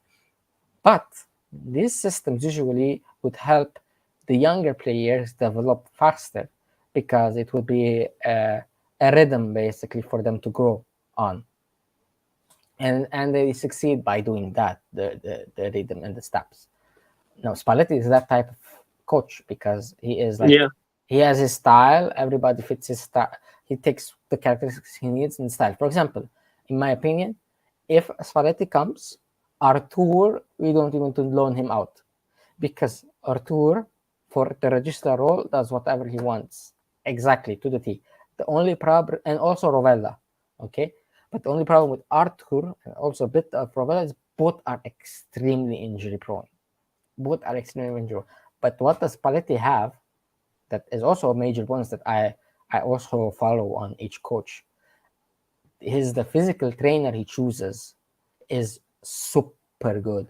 Have you seen the amount of injuries that Napoli have had throughout the season? They had 2 weeks of Osimhen, 2 weeks of Kvara throughout the season, slight niggle somewhere and stuff, but there's majorly the whole team. If you see their team in the 11 they put out game after game after game every 3 weeks, it's the same lineup from A to Z. Like only one spot changes usually. It's the right wing. One game you see Politano, one game you see Lozano, but because none of them are like super high starter quality. That's my point. So that fitness coach that if he comes, he will bring with him. It's gonna help us a lot. because that's one of that's the weakness of Allegri, Yeah, even because it is. his technical his what's the name, athletic stuff is subpar. They're like Yeah. butchers. Because even his first stint at the club, his athletic staff was was questionable. Because like for example, you'd miss Douglas Costa in key games, you'd miss Oh yeah, Paulo. I mean, yeah, Paulo's injury prone, but even Yeah. then, like for example, Paulo, like I think he Paulo as far as started being injury prone with Allegri at the yeah. last So years. because the thing is like what was one of our number one complaints at the beginning of the season? Players don't look fit Injuries. enough, injuries, players not fit. That was They're one of the not able big to run. Remember? yes. And the thing is like no, you can't throw 100% on Allegri. It's but the thing is he chooses his staff. Yeah. So it's one of those things where because one of the things I don't want to be is like, yes, I like Allegri, I'm cool with Allegri, but the problem is like now it's gotten to this point where it's polarized, where it's either you're in or you're out, and you're not like, hey, hold on, wait a minute, he's got some good things, but he also has some bad things as well. So like the thing is like, because it was funny because we were doing the Sevilla watch along, and someone comes in here and is like, I'm sick and tired of Dash's BS and his Allegri and antics and stuff like that. And I'm like, all right, bud, let's have a discussion. Crickets. He just said you need to start posting the Allegri out photo, Okay. and Oh yeah, that was funny. that was hilarious. Like that guy was an absolute joke. He was like telling me, he's like, if we keep posting Allegri out on their social media accounts, we're gonna pressure the management to do something. And I was like, dude, that's not how it works. But hey, have fun living life in your basement. But the thing is like looking at it from from this stance here. So like Allegri, yes, very, very smart, very good at being tactical, understanding substitutions, understanding how an opposition team plays, so he can outsmart them. Mm-hmm. Because that's what Allegri does very, very well. The I think Achilles, go ahead, yeah. go ahead. Sorry. I think like okay, so if you see what happened with Arsenal last season, for example, yeah, no Mhm. one expected them to challenge for the Premier League this season. And last season their whole club wanted Arteta out, you know? Mm-hmm. So I think Allegri will cook next year. And I think every Allegri out guy will be like, you know what? He just needed that year because next year will be a fresh season. Okay, if we get the points deduction, it'll be even a more chilled out season for him in the sense that he can focus on the league. And that's where, the team will know like the system because right now there isn't a system because everyone's been injured and all of that. And I do agree with you, physical stuff needs to be implemented. Um, but I just Changed like when completely. you see when you go when our team goes to halftime, right? And then even if we're getting like slapped about first half, you'll always see that massive difference second half. It's a completely different game, And I don't know, it maybe just me watching a different game, but I just think like if you saw like the first half of the Sevilla game, like I watched the bits of it. I didn't watch the whole first half because I was on the It was train great, back because I was rushing. honestly. But then I watched the second half in full, and I just thought like special manager, I don't know. Yeah, he's Because great. Like, one yeah, game he could be like so defensive, like so defensive. This game it was playing like it's going Open. back and forth. Yeah. yeah. Well, I mean, it's the same thing. Like for example, Atletico Madrid. We're going into the Wanda Nara. We played super defensive. We lost 2-0, and then he completely flips the script and goes gig pressing, all out attack. The second leg, Allegri does that. He is very, very good because Allegri is very, very hard to predict because again, Allegri doesn't have a set system, so it's very No. difficult to predict Allegri. The issue, and Allegri's Achilles heel is if Allegri can He only do relies so on the much. quality of his players. He relies That's on his players because Allegri is 100% like, I need you to perform. I need you to do your job. But if Chiesa decides to dribble within the box and take a stupid or touch and a stupid Di dribble, Maria lobs or the Di guy from Yeah, Maria, that outside. was stupid. Like I was shouting at my screen when he did that. I was like, I was in the train back, and I was just screaming, and my sister's sitting next to me with her phone. I'm using her data on her phone as a hotspot, and she's just like, "Why are you screaming in the train?" And I'm like, oh, "He's an idiot! I Like, lost, I he's an lost idiot!" my, Oh yeah. I lost my stuff when I I saw that when that screamed too, happened. man. Um, but Yeah, like But the thing is like that, and that's the thing about Allegri is because like Allegri's so unpredictable because of like for example, if you look at when we were doing really really well, you look at like for example Higuain, Pjanic, Dybala, Dani Alves, Khedira, all of those players, their football IQ was insane. They understood the game very very very well, and and implemented Mandzukic as it. well, and that's how it worked. Where it's like for example Chiesa, I love Chiesa, but his IQ is not the greatest. Dusan literally has no football IQ. I think that's something we can agree on. Dusan Would you Vlahovic. guys like him to go though, or would you want to keep him? I have If no problem if he I, stays or goes. I have no problem either or, but the only way that I would sell him, Hamza, is if we get a good penny and we're able to really, really start getting correct pieces for the team.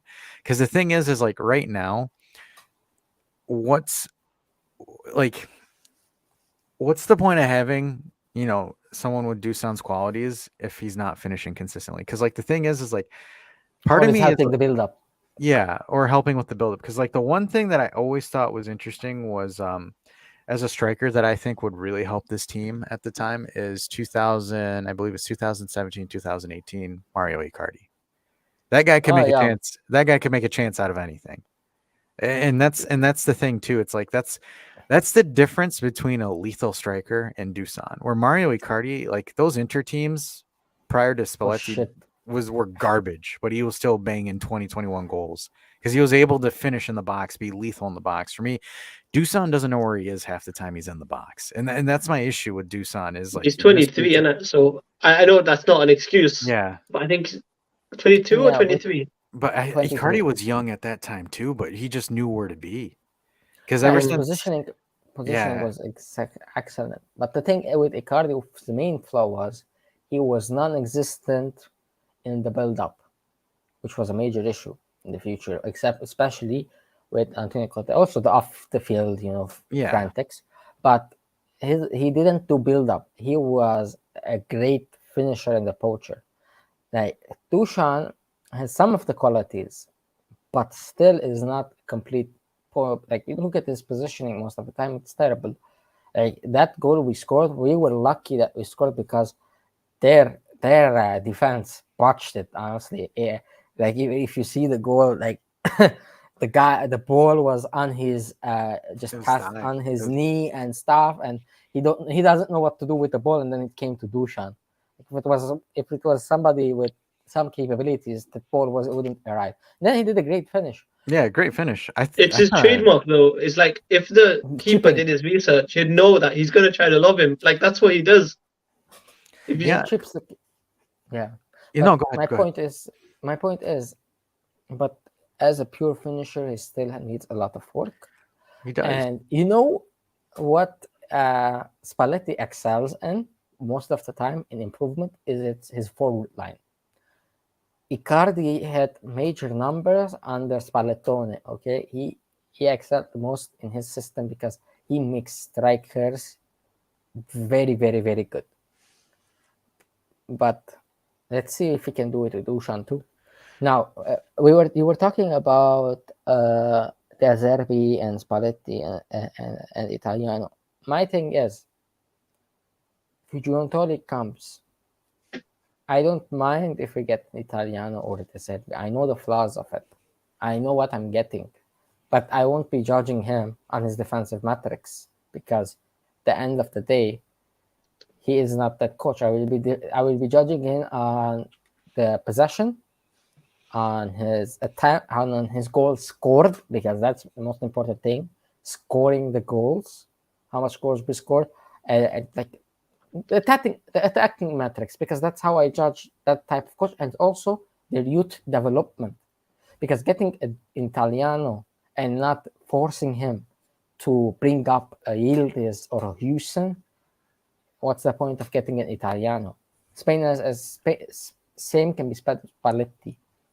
Choose the guys that you want. And I want a long-term project because Lippi was with us for 8 years. What's the name? Allegri was with us for 5 years. Usually, coaches at Juventus, usually they last very, very long, and we do a long-term project. Trapattoni was with us for 14 years, if I'm not mistaken. Then he went to Inter. But that's the thing. Like, we're not Alex Ferguson, 33 years. No, but when we get a coach, we do a long-term project. And if we get an Italiano, for me, it would be great, a long-term project. Spalletti is already 60, okay? The mm, guy is old already. So whatever plan we're going to do with him, it's going to be a short-term plan. I'm That's with the you. thing. So like, let's see. Apparently, there is rumors right now that Italiano is number one on ADL's watch list. It was In him and De case Zerbi as well, but I don't think De Zerbi would go to no, Napoli. no, no, no. The Zerbi is done deal. I don't get what Juve people are moaning about the Zerbi. Like, forget it. He's never gonna come back anymore. He is in the Premier League playing top flight, expensive football in a team that can spend money on whatever he wants. Why would he come to Italy in a broadcast stadium with no lights and no toilets? Why? Let's stop talking about the Zerbi. That's not an option. Okay, that's imagine. Don't even think about it. He's going to He be will not come. Chelsea's. He's going to be Chelsea's next head coach. No, Pochettino. But I was you saying it know as a who? joke. You know where I think he would go in the future? Liverpool when they finish with Klopp, Mm. Yeah, that makes sense. because that's the same style of play but more a bigger club. That would make sense. I think that would make sense. But okay, let's talk about Arteta, because I know you mentioned him, Hamza, as well, where they gave him the time. See, the thing is though, I think now people figured out Arteta's system, and that's why Arsenal kind of took a nosedive. Because that's the problem. Because like the thing is he's Pep number two. He's the closest thing you'll have to Pep Guardiola. And the thing is if you figure it out, if you figure out their style, they tend to have an issue. And like for example, obviously Arteta's not going to be Pep when it matters because Pep taught him everything. You know, Pep's the master right now. But it looks like a lot of other coaches have kind of caught on to what Arsenal are doing, and you know everyone's trolling. And I don't think people should troll Arsenal that hard because, to be honest with you, they pushed well beyond expectations. You know, It's the I, talking. It's the talking. That's why well, obviously I'm based in the UK, so I know a lot of Arsenal fans. It's the talking. That's why they get the lips, because it's like if you go on the streets and you see the way they were acting, 93% of the season they were top of the league, you know. So they're talking a lot, like even when they win the Europa League, they're like, Sporting, we're gonna smash them, this and that, we're top of the Premier League, this and that. But then they bottled everything, so that's why everyone's Yeah, giving them clap. It's like if they kept their mouth shut and just like go with the flow, not too excited, see, they I told you. possibly I could keep have gone telling under the people. radar and said, you know what, I good keep effort. I keep telling people they're the Napoli of the Premier League. Like yeah. they really are. So this is funny. You guys are gonna laugh about this. So you guys remember our good friend Delit, right? Oh So yeah, they botched it. Oh my god, I loved yes, watching it. he you could say that he turned instead of the Delit on, he turned the delight off because Yes. that was an absolute dumpster fire. So funny stats. Juventus with Delit have conceded 37 goals on average this season with Bremer. Juve have conceded 27. They've conceded 10 less goals without Delit. Bayern Munich have conceded the same amount of goals and are on track to concede more goals with Delit as their starting center back. So I always found it interesting to a lot of people that are saying that it was catastrophic that we lost Delit. Our defense has been a lot better No, since no, he's been no. gone. That's great. At the time, though, it did seem like It did. I'm gonna give him the credit where it's due. Like I used to love seeing him play. You know, My issue with him, Hamza, is he always fumbled critical moments. That was my yeah, the biggest Delit handballs. issue. Yes, stupid tackles, or because the thing is like you already had that in Demiral. So then when you had Delit and Demiral doing it at the same time, like I remember the Porto game where Demiral made a stupid tackle in the second leg of the Champions League for Porto, and then like for example, same thing with Villarreal last year in the Champions League where Delit makes like a really dumb tackle and forces Rugani out of position. Because it's interesting because it's like Rugani playing with Bremer and Danilo.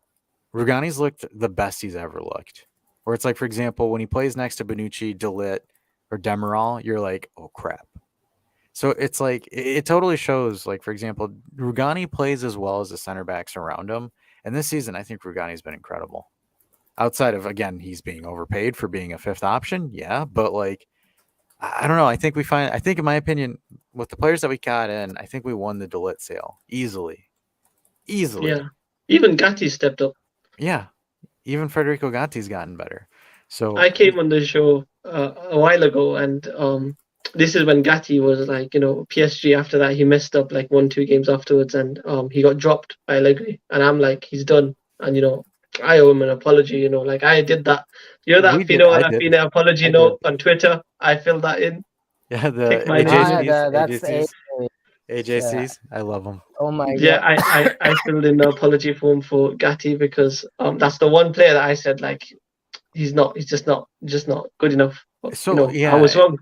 and that's the thing. The thing I said about Gatti and I said about Illing, because a lot of people are like, why aren't they playing? Why aren't they playing? Why aren't they playing? I'm like, all right, so they didn't do something in practice. They're not playing. That's kind of Mm-hmm. how it works. And then they got their Mm-hmm. chance and they took it because the thing is like you could tell when Gatti came back and got reintegrated into the squad. Same thing with Illing. There was a different look to those guys. Like Gatti was a really passive at first because I think Mm, what was it he gets nutmegged by Mbappe, like the Monza game, the first Monza game, not the second one, where it's like I saw things in Gatti's game where I'm like, this kid looks like he's lost half the time, and it's like I watch Gatti now, and it's like Gatti is about to punch Kvara in the face. Like Mm-hmm. it's like he's turned a totally different leaf. Like he became an absolute animal. Same thing with Illing, where Illing was kind of timid at first, and then it's like you see him come in where, like for example, the Atalanta game, just coming in and just hey, let me cook. Or same thing with Sevilla in the first leg, where he just absolutely took the guy, nutmegged him, and then took the first shot on goal. Like it's a different thing for them because it's like, and this is where I kind of get irritated with some content creators who are like, oh, why isn't this person playing? I'm like, dude, you got to understand the things on the other side. Because, like, for Oh. example, coaches will bench you because they think you're not putting in the right amount of effort or not the correct effort. So you Or got don't to, have the characteristics or for the don't have, specific game. yeah.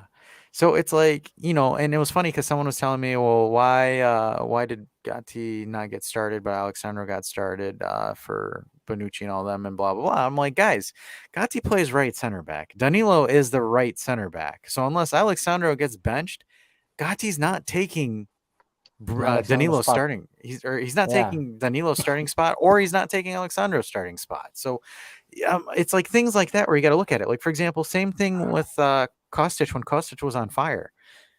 Illing Jr. isn't going to replace Kostic if Kostic is cooking.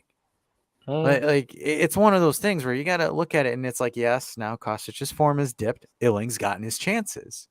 And he played a And he's lot of played. minutes until now. He's getting a lot of minutes, which is great because he Yeah. deserves it. He does.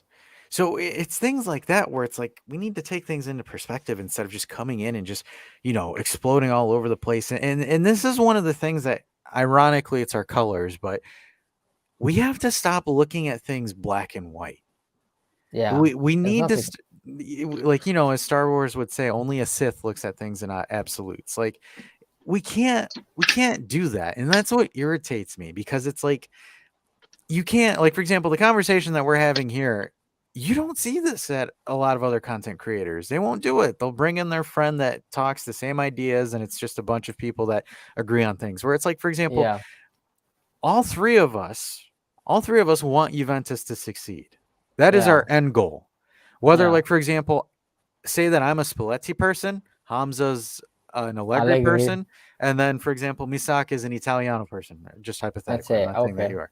So, like for example, yeah, all three of us have different ideas, but we're all wanting the end goal. We all want to win. We all want to Honestly, figure out a solution to win. and Eh, the first solution all of us agree on is getting a sporting director and giving yes. him full rights and full decision-making powers for the next 3 years, because that's his contract, 3 years. Okay, let him decide. Let him cook with whichever chef he wants. Spalletti, duck, Allegri's, horses, Italianos, baldness, whatever. Just do what you want to do, but your end goal, you should pronounce it what it is. That's yeah, my idea. Is your end goal just top 4? Or you're going to lie to our faces and tell us, we're going to compete with an incomplete squad like it happened this year? How many times do you remember that we were asking for a fullback throughout the summer? How many times we need a right back, we need a left back, we need a right back? We got Allegri got 0 of them, 0 fullback. It's not because he didn't ask for it. It's because the management cannot afford it.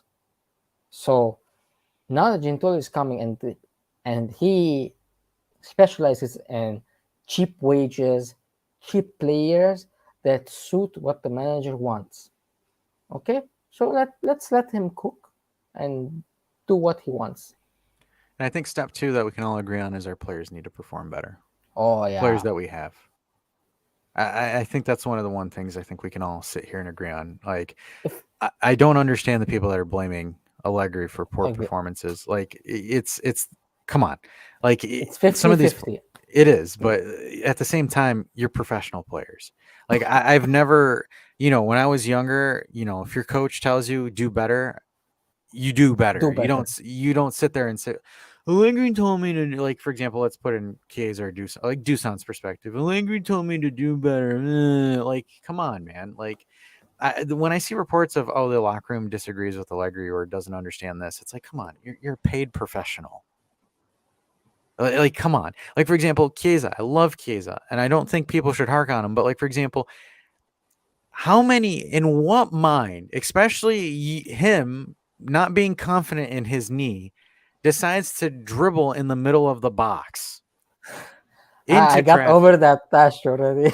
I know, I get that, but it's just, it's stuff like that. When you look at certain plays like that, when you look at boneheaded plays, like for example with Alexandro, let's use Sandro because people think I defend the guy. So Alexandro with the weird flop against Lazio, where he Flop barely against gets Lazio and where Bologna. yeah Remember? yeah where he kind of like barely gets touched and goes like, you ever hear the stormtrooper, no, like the screech like that. So it's like there's things like that where you look at it and it's like just stupid boneheaded mistakes, like Juan Cuadrado getting lucky with not getting a penalty with that stupid slide tackle he did with And his Sevilla. slide tackles consistently, which was a Yeah, problem his as well. slide tackles are terrible. So it's No, like, but go ahead. Alexandra had a good season this season. Do you not think, or is it just me that's seeing it? And I'm like, you know No, what? From no, what we because expected last season, yeah, okay. He according to last season's standard, He did I better. if I took a third on on the field, it would have been better than But Alexander as a the footballer. thing is, so But here's the problem with Alexandro, because there's three benchmarks with Alexandro. There's Alexandro when he came in from Porto and when he mhm, stayed the first two and a half, 3 seasons with us, he was worth 70, 80 million. He was going to be the next Marcelo.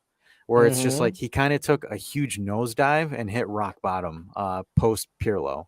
So or post the first season with Allegri. no, Where after the last season of Allegri, let's say last he's season of Allegri. Okay. Allegri. So he takes that nosedive. And then the thing is like the problem is yes, Sandro had a better season this season because he switched to left center back, doesn't have to move, doesn't get caught out of position a lot more, because that was Sandro's problem, was his legs were just gone.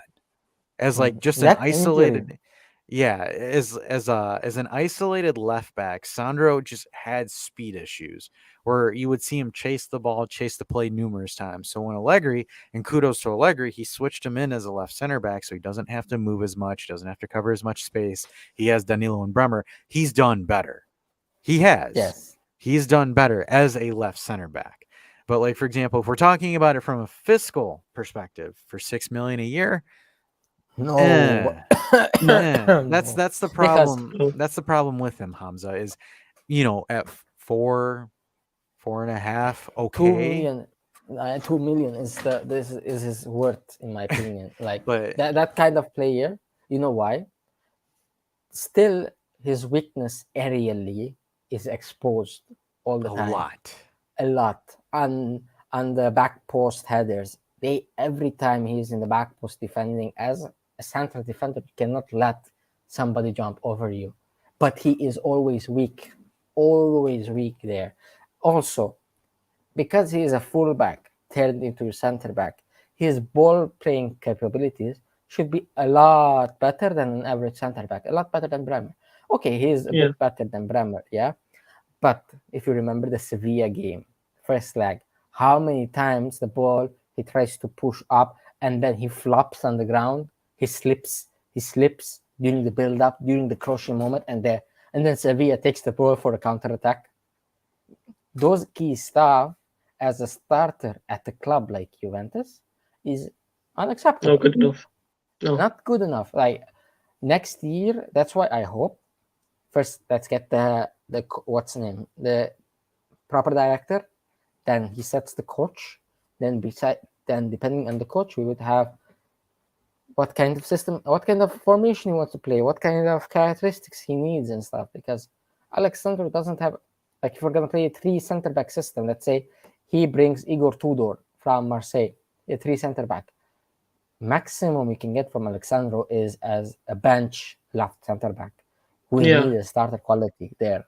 So yeah, I agree with Dash. There's he isn't meeting the benchmark for Juventus at the end of the day. He is not. But because his salary and the contract given 6 years ago by Yeah. Marotta and Paratici together, but Marotta basically gave this contract for Rugani, for Sandro, and for Bonucci. 3 of them, he gave it. We are just facing the consequences. Yeah, and the thing is, it's like you have to look at it from a perspective. And like for example, if Sandro was getting paid 2 million, 2.5 million with the performance or the output that he's put this season, you could say it's a successful season. It's great, no problem. It's just the issue is he makes just as much, if not close to Chesney. And it's like, for example, Chesney's kept us in games. He's saved us a lot. Or like, for example, you can argue and say because Dusan makes the most on the team. And it's like you look at it, and if we're sitting here having the conversation that, hey, look, Dusan isn't really, making his wage work with how much he's doing it, you can say the same about Alexandro. Am I going to sit here and dunk on Alexandro and say he's a garbage player? Blah, blah, blah. No, I don't. That's not how I do things. I don't like doing things like that. But when we look at it from, unless I'm trolling, but when we're looking at it from a holistic approach, where it's like, yes, he improved, but you have to look at it from what his responsibilities are, what he's doing. Because, like, for example, if and I'm what his taking, role is yes, at and the end of the day. if I'm taking 2016, 2017 Sandro and comparing him to this year's Sandro, two totally different Sandros. That Sandro was a Sandro that was bombing up and down the left field, playing left wing. So, we were covering Sevilla's Champions League match with Monchi's men talking about it. Sandro was the starting left winger. Because he was that dangerous back then because he could play as a left wing. Evra was playing as the left back. Sandro was playing as the left wing. So that Alexander was different. The only thing is there was some off the field issues that Sandro had, as well as injuries where it kind of just got to him and he just kind of took a nosedive. His dad passed away in like 1819, I believe.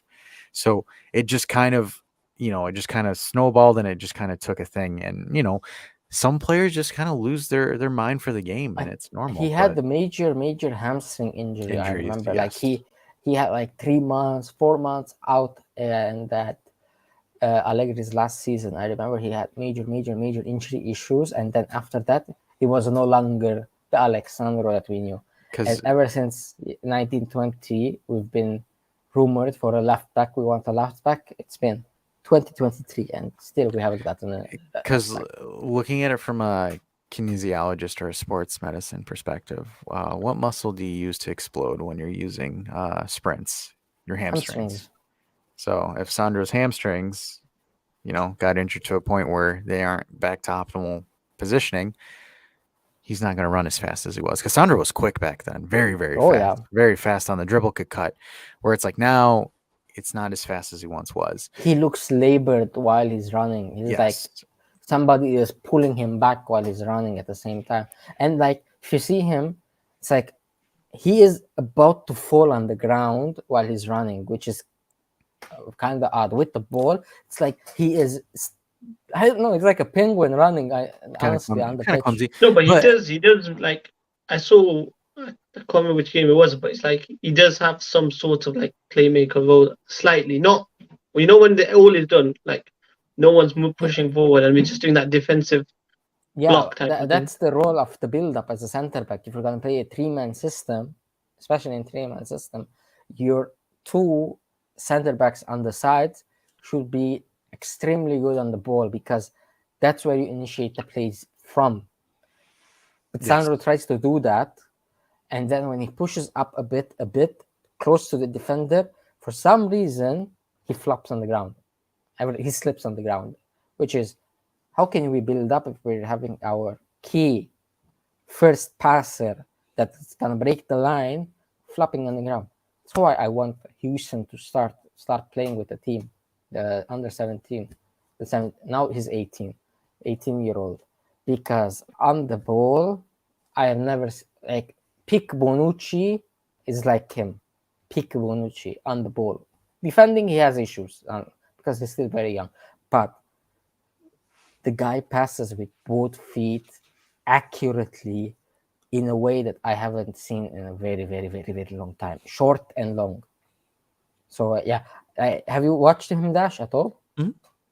Oh yeah, he is by far the most amazing talent we have. Not Yildiz. He is by far. I think he's miles. I think, He's to be gonna honest, be. Yildiz. So he has the thing about him that intrigues me a little bit is low center of gravity. He can cut in and out very, very quickly. But with Hoyson, I think Hoyson is probably, outside of his defensive aspect, I think he is everything that we wanted Dillit to be offensively. Oh yeah, offensively he is miles, but like he is a guy. Maybe let's say in 3 years, 4 years, if we have a, If we we will keep him, cash. yeah. If we keep, If we will cash in on him with Manchester, if wherever Pep Guardiola is, big club, whatever, wherever he is, he will buy Huijsen because he will be the perfect key for him. so we won't have that problem if we hire Pep Guardiola, right, guys? Yeah, or That's why I wanna see an Italiano coming to us, okay? So that because his football at Fiorentina, like you can see some of its components with some of the players he has, but most are bad players. Let's be honest. Like Jovic is finito, it's finished, and like his wingers, only Nico Gonzalez is great. I want him at Juve in the future, but other than that, no good wingers. Fullbacks and the defenders are all terrible. I want him, like, if you give him the what he wants in his imagination, can he do and like can he play what he wants to play at the perfect theoretical level? That's my idea. Did you see the Basel game? You were watching the Europa League. Yeah, we're watching Sevilla. I had the Basel game. He had an XG of 4.63 that game. That's wild. 4. That's wild. They scored 3 goals only out of 4.6. That, you know how much that should be? That should be like 8 goals. That's how much his team creates chances but have poor finishers. That's wild. Yes, Wow. 4.63. Could you imagine if we had him? That's the game. Ronaldo? Yeah. That's why I want to see him like with a Houston, with a Bremer, with a Danilo that know how to play with the ball and stuff, with Miretti, with Fagioli. How would his theory improve? And then we would have set a coach for us for a very long period. That's why I'm more. And now he is in 2 finals. I'm praying they win the final against Inter so that Inzaghi can suck it, and then we would have a coach ready that has won cups, that is proven has played his teams throughout the season in 3 cup competitions. 3. If he beats West Ham and wins the Conference League, I think he's It's worth when the he beats West Ham. I know you want it. If he beats him, Yeah, but West Ham play Allegri ball, so I think they will expose him a bit. I watched the Fiorentina game live in the stadium in Allianz when they came, and it was an interesting game. That was when I really liked Alexandro, because he did this one slide tackle, like he fully took someone out right next to me at the front of me, because I was front row. Oh, I remember that. Oh, I know that. He just took someone out, like took him out, and he didn't even look at him. Like the guy's battered on the floor. I'm telling you, me and my friends were like, that guy just got dropped.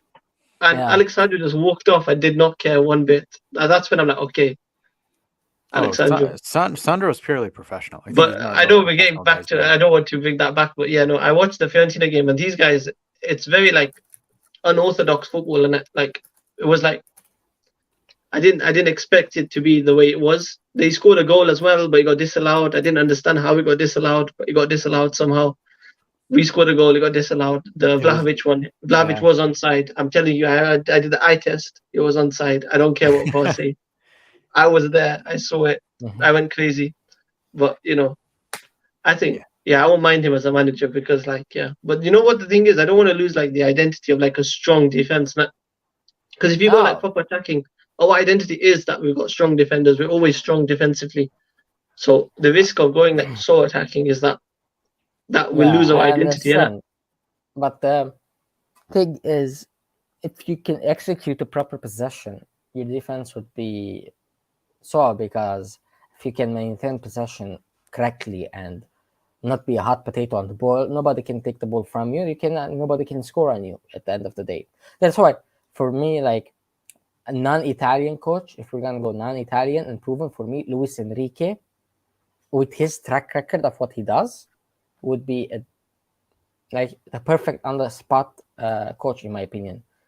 He gives chances to a lot of youngsters, improves the youngsters, has won the Champions League already, has won leagues, Champions League, a lot of stuff. Like, you look at his resume, like he is a proven coach for me.